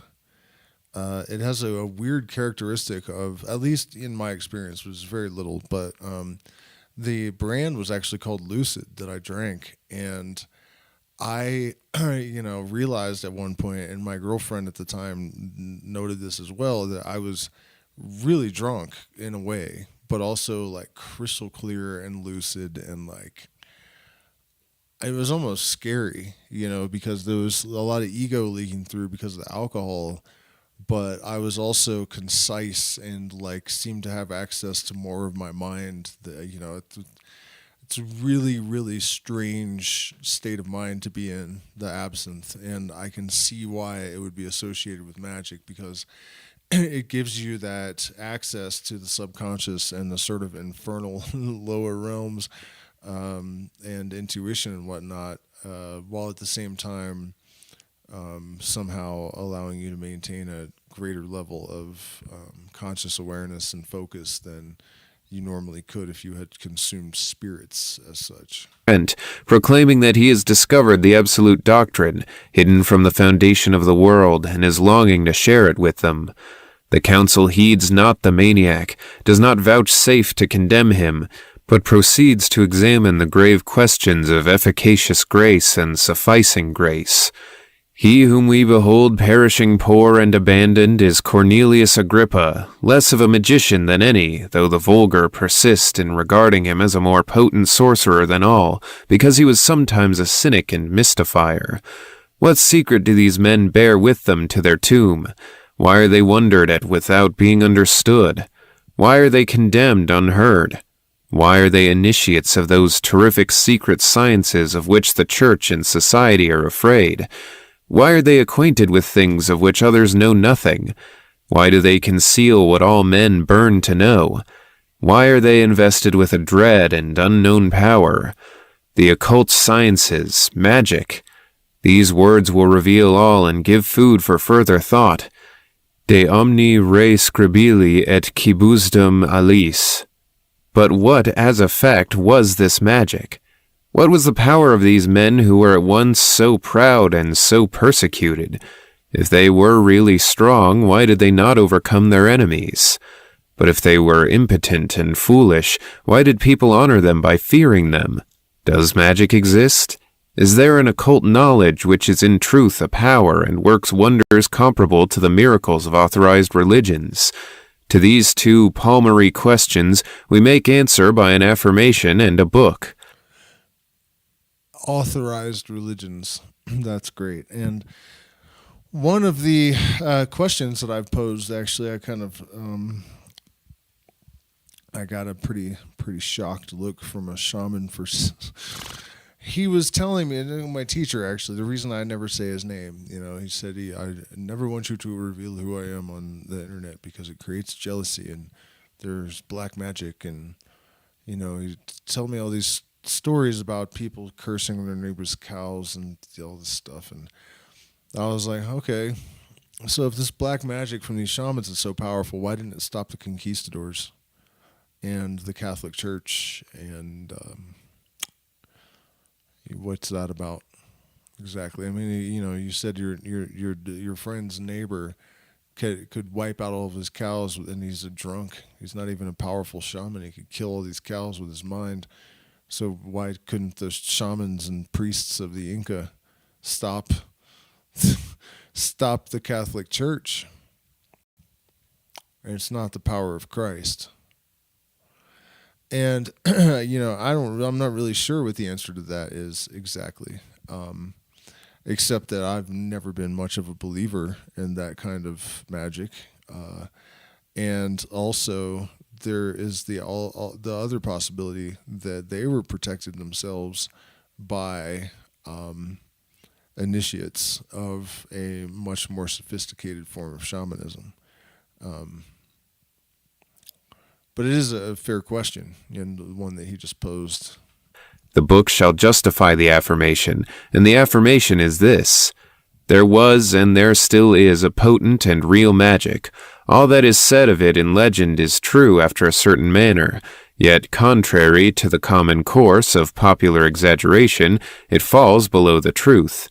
There is indeed a formidable secret, the revelation of which has once already transformed the world, as testified in Egyptian religious tradition, summarized symbolically by Moses at the beginning of Genesis. This secret constitutes the fatal science of good and evil, and the consequence of its revelation is death. Moses depicts it under the figure of a tree which stands in the midst of the terrestrial paradise, is in proximity to the tree of life, and is joined at the root thereto. At the foot of this tree is the source of the 4 mysterious rivers. It is guarded by the sword of fire and by the 4 symbolical forms of the biblical Sphinx, the cherubim of Ezekiel. Here I must pause, and I fear that already I have said too much. I testify and find that there is one sole, universal, and imperishable dogma, strong as supreme reason, simple like all that is great, intelligible like all that is universally and absolutely true, and this dogma is the parent of all others. There is also a science which confers on man powers apparently superhuman. They are enumerated thus in a Hebrew manuscript of the 16th century. Hereinafter follow the powers and privileges of him who holds in his right hand the clavicles of Solomon, and in his left the branch of the blossoming almond. Aleph. He beholds God face to face without dying, and converses familiarly with the 7 genii who command the entire celestial army. Beth. He is above all griefs and all fears. Gimel. He reigns with all heaven and is served by all hell. Daleth. He rules his own health and life and can influence equally those of others. Hey. Hey can neither be surprised by misfortune nor overwhelmed by death. For those of you that are lost, he's going through the Hebrew alphabet, and these are associations other than the normal attributions of a number. Dalet is a door, Gimel is a camel. So these are another level of correspondence, I guess. Disasters, nor can he be conquered by his enemies. Vow. He knows the reason of the past, present, and future. Zain. He possesses the secret of the resurrection of the dead and the key of immortality. Such are the 7 chief privileges, and those which rank next are these. Cheth, to find the philosophical stone. Teth, to possess the universal medicine. Iod, to know the laws of perpetual motion and to prove the quadrature of the circle. Kaf, to change into gold not only all metals but also the earth itself, and even the refuse of the earth. Lamed, to subdue the most ferocious animals and have power to pronounce those words which paralyze and charm serpents. Mem, to have the ars notoria which gives the universal science. Nun, to speak learnedly on all subjects without preparation and without study. These, finally, are the 7 least powers of the magus. Samek, to know at a glance the deep things of the souls of men and the mysteries of the hearts of women. Ayin, to force nature to make him free at his pleasure. Pe, to foresee all future events which do not depend on a superior free will or an undiscernible cause. Tsade, to give at once and to all the most efficacious consolations and the most wholesome counsels. Kof, to triumph over adversities. Resh, to conquer love and hate. Shin, to have the secret of wealth, to be always its master and never its slave, to enjoy even poverty and never become abject or miserable. Tau, let us add to these 3 septenaries that the wise man rules the elements, stills tempests, cures the diseased by his touch, and raises the dead. But certain things have been sealed by Solomon with his triple seal. It is enough that the initiates know, as for others, whether they deride, doubt, or believe, whether they threaten or fear, what matters it to science or to us? Such actually are the issues of occult philosophy, and we are in a position to meet the charge of insanity or the suspicion of imposture when we affirm that these privileges are real. To demonstrate this is the sole end of our work on occult philosophy. The philosophical stone, the universal medicine, the transmutation of metals, the quadrature of the circle, and the secret of perpetual motion are neither mystifications of science nor dreams of delusion. They are terms which must be understood in their proper sense. They formulate the varied applications of one and the same secret, the several aspects of a single operation which is defined in a more comprehensive manner under the name of the great work. Furthermore, there exists in nature a force which is immeasurably more powerful than steam, and a single man who is able to adapt and direct it might change thereby the face of the whole world. This force was known to the ancients. It consists in a universal agent having equilibrium for its supreme law, while its direction is concerned immediately with the great arcanum of transcendental magic. By the direction of this agent, it is possible to modify the very order of the seasons, to produce at night the phenomena of day, to correspond instantaneously between one extremity of earth and the other, to see, like Apollonius, what is taking place on the other side of the world. He's talking about entanglement.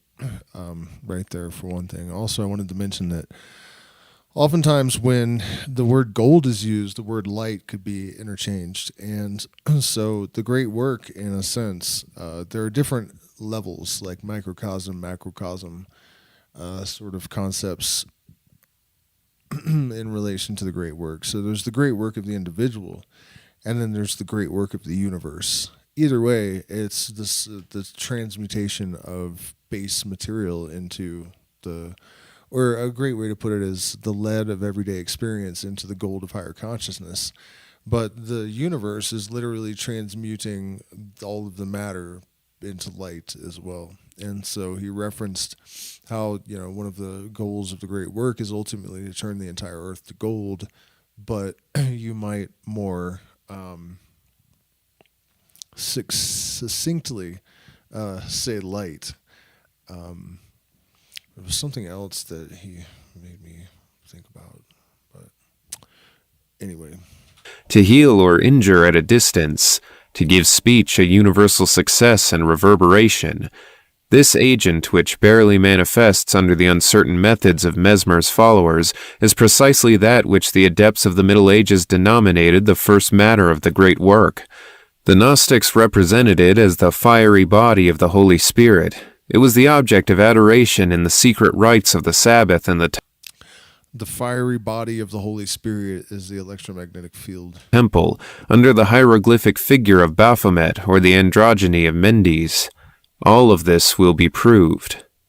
Here, then, are the secrets of occult philosophy, and such is magic in history. Let us glance at it now as it appears in its books and its acts, in its initiations and its rites. The key of all magical allegories is found in the tablets which we have mentioned, and these tablets we regard as the work of Hermes. About this book, which may be called the keystone of the whole edifice of occult science, are grouped innumerable legends that are either its partial translation or its commentary reproduced perpetually under 1,000 varied forms. Sometimes the ingenious fables combine harmoniously into a great epic which characterizes an epoch, though how or why is not clear to the uninitiated.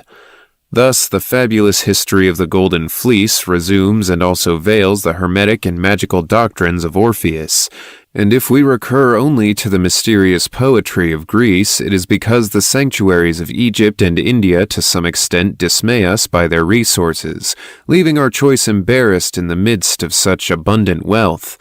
We are eager, moreover, to reach the Thebaid at once, that dread synthesis of all doctrine, past, present, and future, that, so to speak, infinite fable which reaches, like the deity of Orpheus, to either end of the cycle of human life. Extraordinary fact! The 7 gates of Thebes, attacked and defended by 7 chiefs who have sworn upon the blood of victims, possess the same significance as the 7 seals of the sacred book, interpreted by 7 genii and assailed by a monster with 7 heads, after being opened by a lamb which liveth and was dead in the allegorical work of St. John. The mysterious origin of Oedipus, found hanging on the tree of Cithaeron like a bleeding fruit, recalls the symbols of Moses and the narratives of Genesis. He makes war upon his father, whom he slays without knowing, tremendous prophecy of the blind emancipation of reason apart from science. Thereafter he meets with the Sphinx, that symbol of symbols, the eternal enigma of the vulgar, the granite pedestal of the sciences of the sages, the voracious and silent monster whose unchanging form expresses the one dogma of the great universal mystery. How is the tetrad changed into the duad and explained by the triad? In more common but more emblematic terms, what is that animal which in the morning has 4 feet, 2 at noon, and 3 in the evening? Philosophically speaking, how does the doctrine of elementary forces produce the dualism of Zoroaster? Well, it is summarized by the triad of Pythagoras and Plato. What is the ultimate reason of allegories and numbers, the final message of all symbolisms? Oedipus replies with a simple and terrible word which destroys the Sphinx and makes the diviner king of Thebes. The answer to the enigma is man. Unfortunate, he has seen too much, and yet through a clouded glass. A little while, and he will expiate his ominous and imperfect clairvoyance by a voluntary blindness, and then vanish in the midst of a storm like all civilizations, which, each in its own day, shall divine an answer to the riddle of the Sphinx without grasping its whole import and mystery. Jeez. Oh, man. Yeah, man has seen too much, yet through a clouded glass, and soon he will vanish in a storm, having partially solved the riddle of the Sphinx. Damn, Eliphas. That's heavy duty shit. Check in with the chat, see if there's anybody still hanging in there with me. By the way, if you guys still have questions or subjects that you would like me to weigh in on, I'm still down for that. I just stumbled upon this, and it's just really good. I'm from Boston, and one night in Cambridge in the late 90s. I had a feed times, and I agree, or I unfortunately wasn't used. I'm not sure I follow.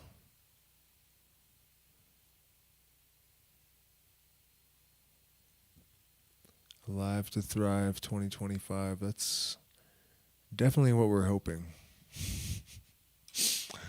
Sometimes, some days I feel barely alive, but I'm getting pieces putted back together.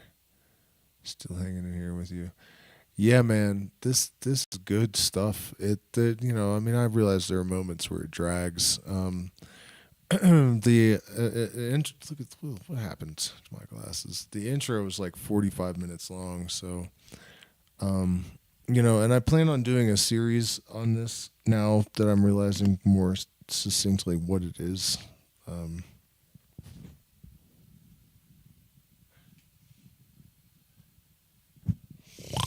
But I don't want to do it twice, so I'm thinking maybe we should even shift gears or just like randomly, let's see what's in the middle here. Hierarchies. All this has been materialized and degraded into superstition by genethliacal soothsayers and directors of horoscopes during the decline in the Middle Ages. The restoration of astrology to its primitive purity would be, in a sense, the creation of an entirely new science. Our present concern is only to indicate its first principles with their more immediate and approximate consequences. We have said that the astral light receives and preserves the impressions of all visible things. It follows herefrom that the daily position of the heaven is reflected in this light, which, being the chief agent of life, operates the conception, gestation, and birth of children by a sequence of apparatuses designed naturally to this end. Now, science has recently observed a light emitting from the egg at the moment of conception. They say it's a release of some kind of, the zinc-based shit that's going on. It doesn't matter. Light. And he just said that there's this light that regulates birth or, the inception of children. And then also, maybe I'm getting tired because my brain's not totally firing as well as it should. The astral light, he said, retains all information and impressions from everything physical, right? And I recently heard a physicist describing how, every single word that is printed on in a book, if you light it on fire, on some level, that information is retained, every single letter of the book. So it all really reminds me of what was his name? Some physicist that said the first sip of the natural sciences will make you an atheist, but at the bottom of the glass, God is waiting for you, kind of thing. That science has dedicated itself almost primarily to disproving all of this kind of stuff, and it has confused or confounded its map of mechanism of action with like a real explanation. None of it gives us a prima mobile. None of it gives us a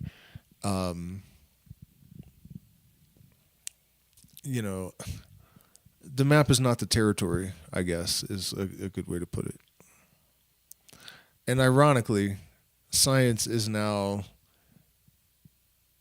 validating all of these things that it has been looking down its nose at and scoffing at and even demonizing for hundreds, if not thousands of years now.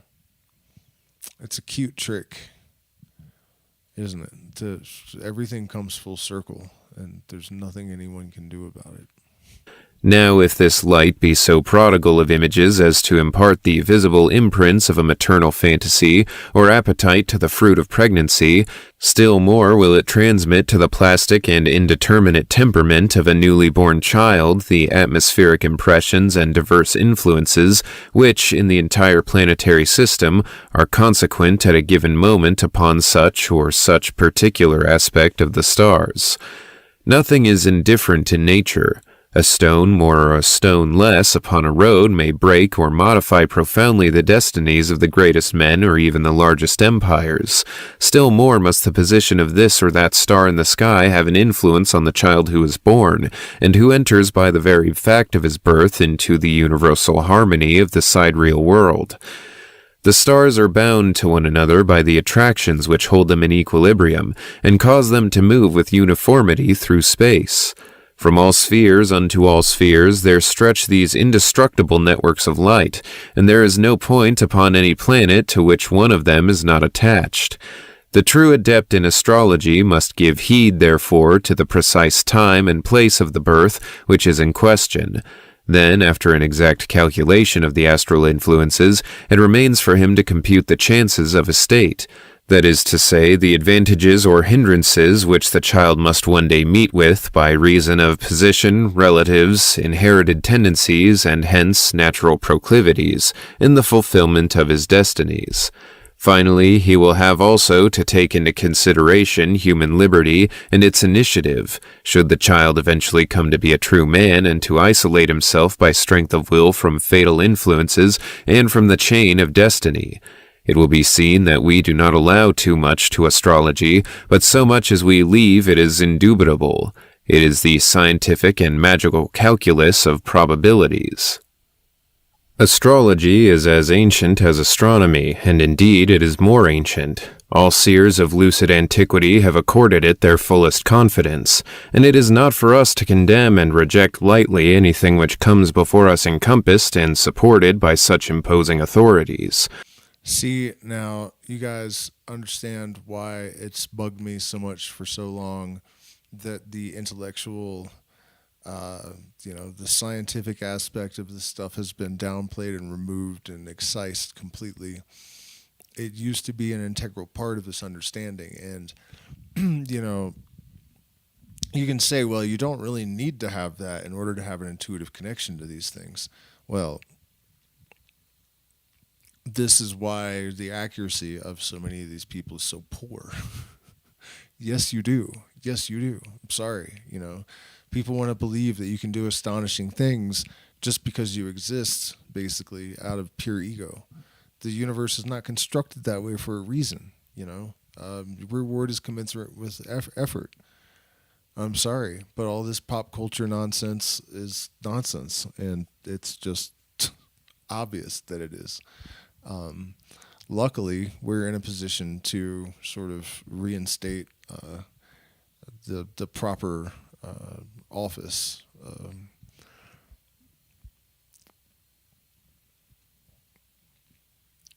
In respect to these things,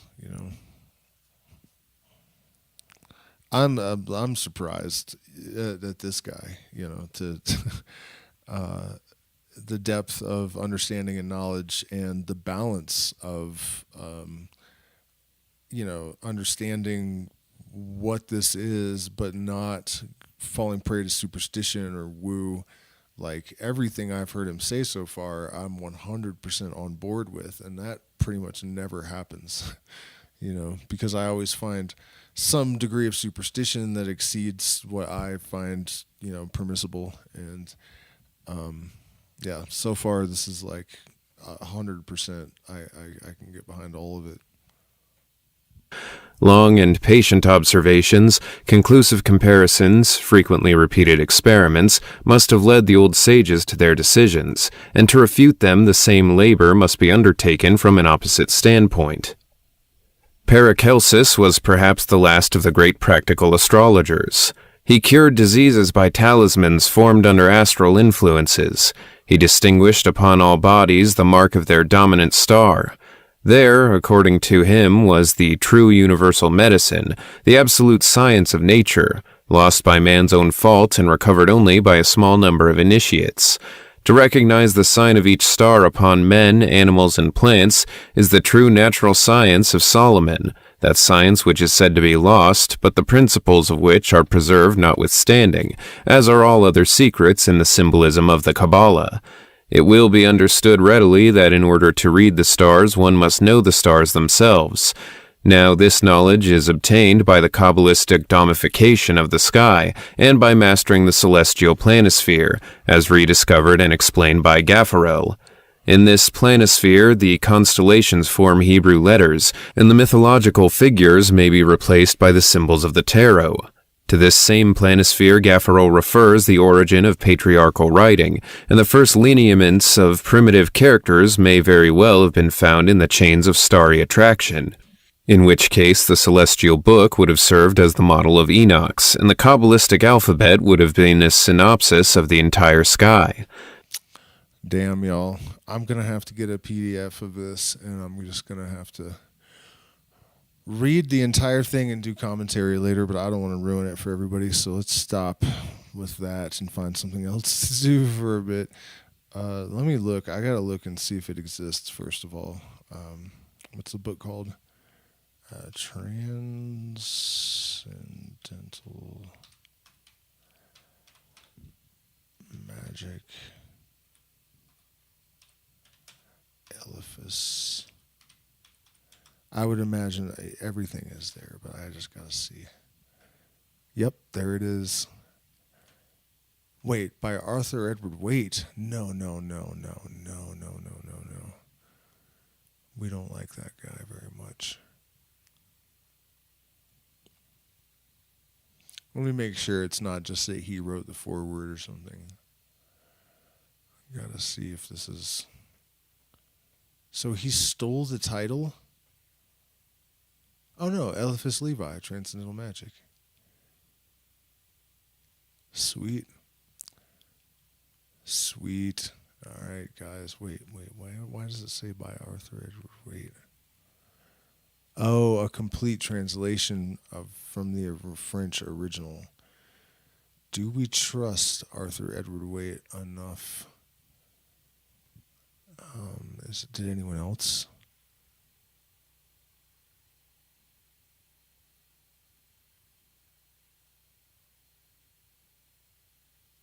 No, it looks like Edward Waite is the guy.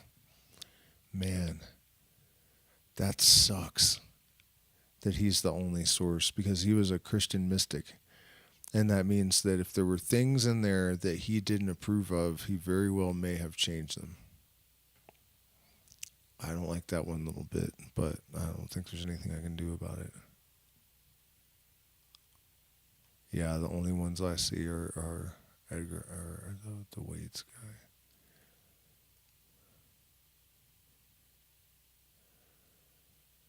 Huh.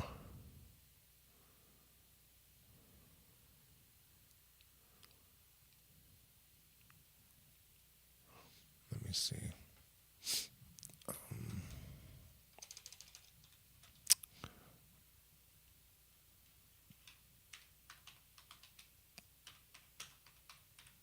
Translators. I should be doing this stuff after the stream. I'm getting pretty tired anyway, so I don't know if we're going to continue much longer. That medical procedure actually did take a lot out of me. I'm surprised how beat up I feel after the fact. Let's see. All right, guys. I don't see really many questions or subjects that you guys are asking me to weigh in on tonight. Yeah. 123. So if you do have anything for me, I am totally willing to try to play along. By the way, we are hell-bent on succeeding with our fundraising efforts, so consider supporting us in some way, shape, or form. At least hit the like button. Consider sharing or subscribing. I'm definitely starting to feel a bit drained. Quantum fields are conscious. It's so long. Papers are in the description below. And in his book, Federico describes how a deeply personal experience led him to start investigating consciousness. Therefore, I found it interesting to start our conversation with this personal experience. Of course, after that, we go into the theory itself. In the chapter marks below, you can see the topics we discussed. Now, without further ado, here is Silicon hero and consciousness pioneer Federico Fagin. Federico, can you tell us about a pivotal moment in your life, namely the experience you had at Lake Tahoe, do I pronounce that correctly? Yeah. During your Christmas holidays of 1990. Yeah, I wasn't happy, and I had reached everything that the world says that if you do all this stuff, you should be happy, and I wasn't. I realized that I was faking being happy because I needed to, because I was running a company, I had to be enthusiastic and everything else, but I was dying inside. So what's going on? What's wrong with this picture? And so consciousness then was,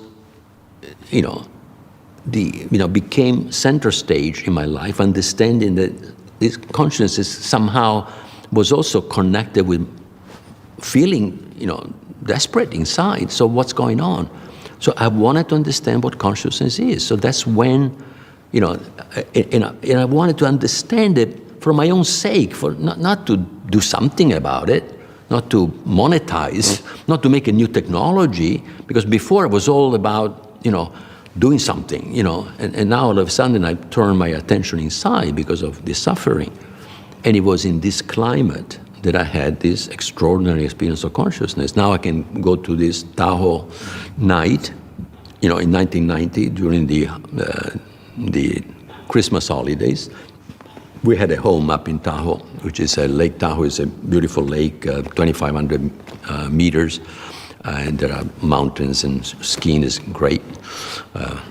And so, one night I woke up midnight, I was thirsty, went to get a glass of water, and went back to bed, and was just waiting for, go back to sleep, thinking nothing. And all of a sudden, out of the chest, just energy was coming out of my chest, but it was love. And it was love that was never felt before. It was love that was coming from me.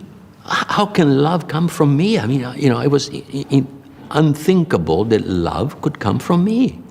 And it was 10,000 times more powerful than any love that I felt before. I mean, in fact, I never felt that love because it was unconditional love. Now I have a name for it. It was love, period. Yes, it was coming from me, but it was love. And it was light. It was a white light scintillating. It was, like sparkles, and it was coming out. And then it explodes and it's everywhere. But it's everywhere, but my consciousness is there too. So not only my consciousness is within me, but it's also outside of me. That's something I actually experienced on ayahuasca a while back. Not exactly the same, but I had left my partner and my son at the vegan community we were staying at. We weren't vegan. They made us be vegan while we were staying there, but someone just invited us to come and said, you should check out this community. So we went for a few weeks while we were waiting to take possession of a retreat center that recently burned down. And so there was a guy there that I didn't really trust completely. And I got kind of paranoid about him once the medicine started working and feeling bad for leaving them there. I mean, there was no real direct or implied threat, but still, that's what I was thinking. And at one point, the medicine put these big block letters up that said, Nagwal is dead and it's your fault, and I was like, what? And, I was thinking this guy killed them or whatever. So, when this happened, I was kind of weary. I had enough training at this point to know not to just believe it just because it's there, but the medicine had never lied to me before. So I was kind of like, on the fence about what to think about this, because every message I'd ever received had always turned out to be true. So I noticed that there was a sort of tube, and the tube went like 100 feet away out in the jungle, basically. And I was up in this built building up on stilts, kind of, not stilts, but you know what I mean. And I noticed that the fear was in this bag that was at the end of this, almost like an IV thing.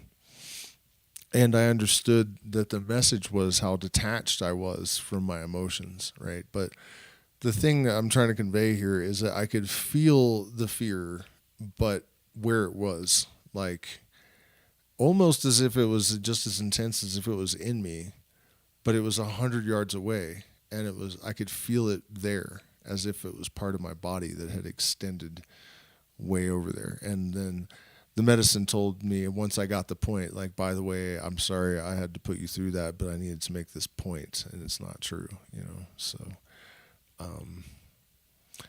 just kind of interesting. And all of a sudden I realized I am that. So I am the observer and the observer simultaneously. But I retain my point of view. I retain my identity. I was still the same kid of 5 years old or 3 years old kid that I was then, and that I am now. And so that identity the only thing of me that remained was that point of view. And then I realized, oh my God, this stuff is the stuff of which everything is made. Everything comes from this stuff. And my body was hot, it was vibrating, the cells of my body were resonating with this thing. Of course, the emotion, the feelings was love, joy, and peace, because this stuff felt like that's me. I'm at home. This is me. So I'm finally home. This is this is home. Mm-hmm. So it was all mixed up. So you cannot separate this stuff. Love, joy, and peace. And then the mind was aligned, saying, this is the stuff of everything is made. So I'm everything, but also the observer of everything. So I'm a point of view of one with which one knows itself. And now is the centerpiece of this new theory of consciousness that we may talk later about. Yeah, beautiful. I was a physicalist. I thought, basically, materialist, because I study physics, and everybody knows the consciousness comes from matter, perhaps. We don't know how, but has to come from matter. What else can it come from? So, that was the mindset that I was. So, all of a sudden, how can, no, this is before matter somehow, so this must be the beginning of it. So, that changed it, and that started me in a completely different, I went orthogonal in terms of my personal development and thinking while I was running synaptics, so that was fine, but I spent from that point on 30 to 40% of my time trying to understand what happened. The inner. Science is about the outer world, but meaning, experience, consciousness, free will is about the inner world. And right now they are separate. There is the spiritual people that think that this exists, but the scientists say that doesn't mean. These guys look at those guys say matter doesn't care. So there is this separation now between science and spirituality. This way of thinking brings them together. They integrate them. Don't just oppose them. They integrate. They become one. They become one. So how do we start? So if we want to start like a new theory, I start with a postulate, because you had to, because you can never start with something that is true, because you have shown to be true. You have to start with postulate. Even in math, you start with postulates that are taken to be true, and they have to be self-evident. Yeah, it's your ground assumption. Ground assumption, but that ground assumption has to be self-evident. The ground assumption of quantum physics, they are so self-evident that you have to study 10 years before you say, oh yeah, they are evident, not self-evident, they are evident after 10 years. So they don't pass the test of self-evidence to me. Okay, now I'm going to tell you a postulate that is self-evident. One, the totality of what exists, has three properties. Dynamic. Dynamic means is never the same instant after instant. Is holistic, means is not made of separable parts. And so far, I have described the universe described by quantum physics. Yeah, as all these three, is all there exists, dynamic, holistic. I add one more thing, one more quality. One wants to know itself. One wants to know itself. Now, this comes from perennial philosophy. Know thyself was in the Delphi, temple. It was part of the Greek, some of the Greek philosophers. But the Vedas were saying the same thing. All the basic experiences of the people that went deeper into the understanding of reality come to the same general conclusion that there is one that has those properties, and they want to know itself. If I look within myself, what do I want to know when I was suffering? Who am I? Why am I here? Why am I suffering? What does it mean? Yeah, I want to know myself.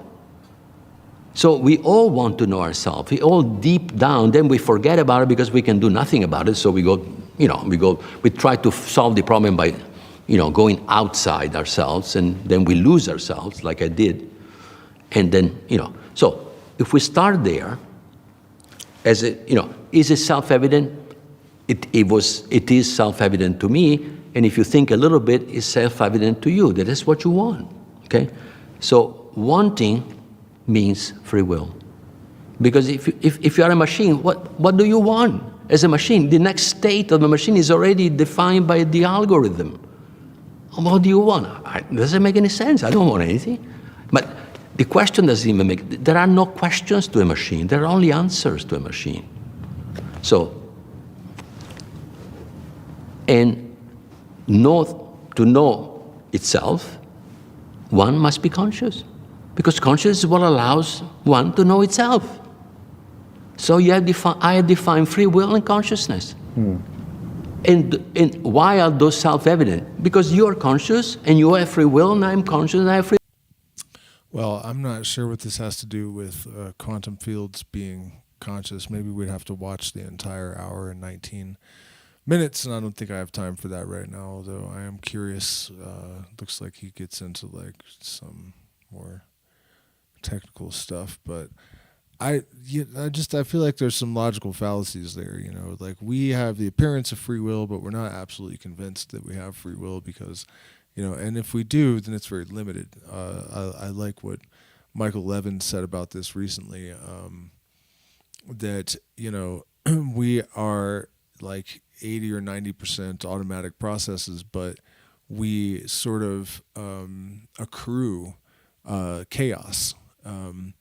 And eventually that sort of aggregates into a level of freedom. And if we continue to compound our interest and we make also an effort to expand the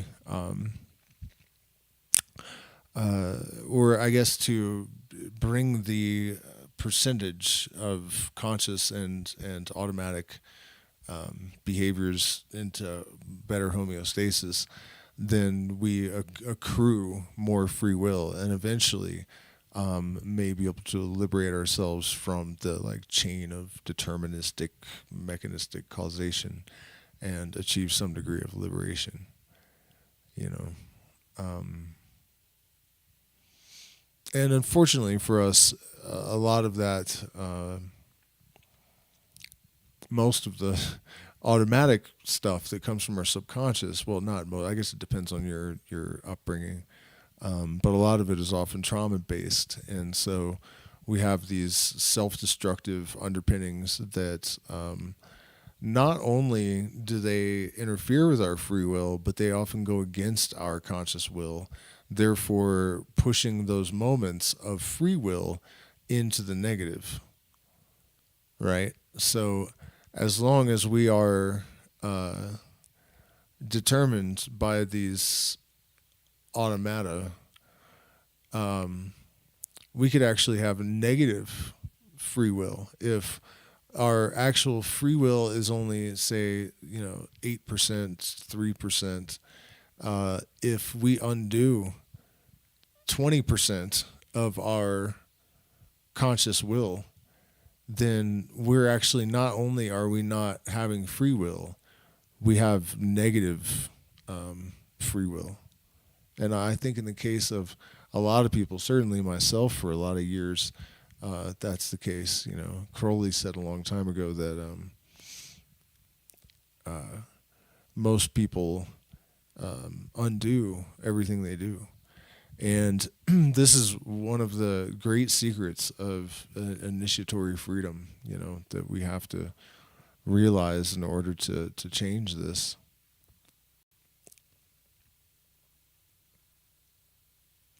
But we have the influence of natural law kind of compelling us to do this, because everything has an equal and opposite reaction, and everything contains this contradiction, and all systems are tending towards homeostasis and all of these things. So there's actually all sorts of reasons that are, the cogs in the machine kind of reasons that we tend to do this to ourselves, this sort of being trapped in hell, that under the jurisdiction of natural law, Helios, the sun, that we have to continue this process of individuation and shining the light in those places that we are unable or unwilling to look, in order to inculcate greater light into the recesses, the what do you call it, the infernal regions of our being, to free us from this mind-forged hell that so often we find ourselves inhabiting.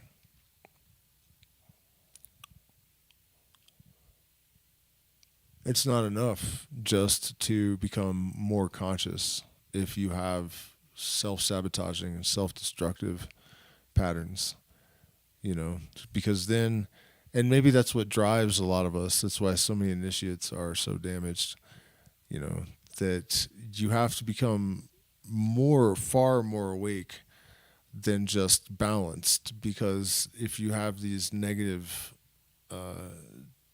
inclinations, then you're going to have to do more than just balance the equation.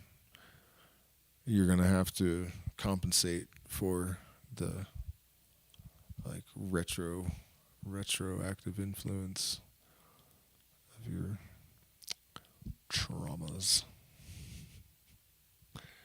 It's all doable though, and it's all necessary, and it's all beautiful in a sense, because there is no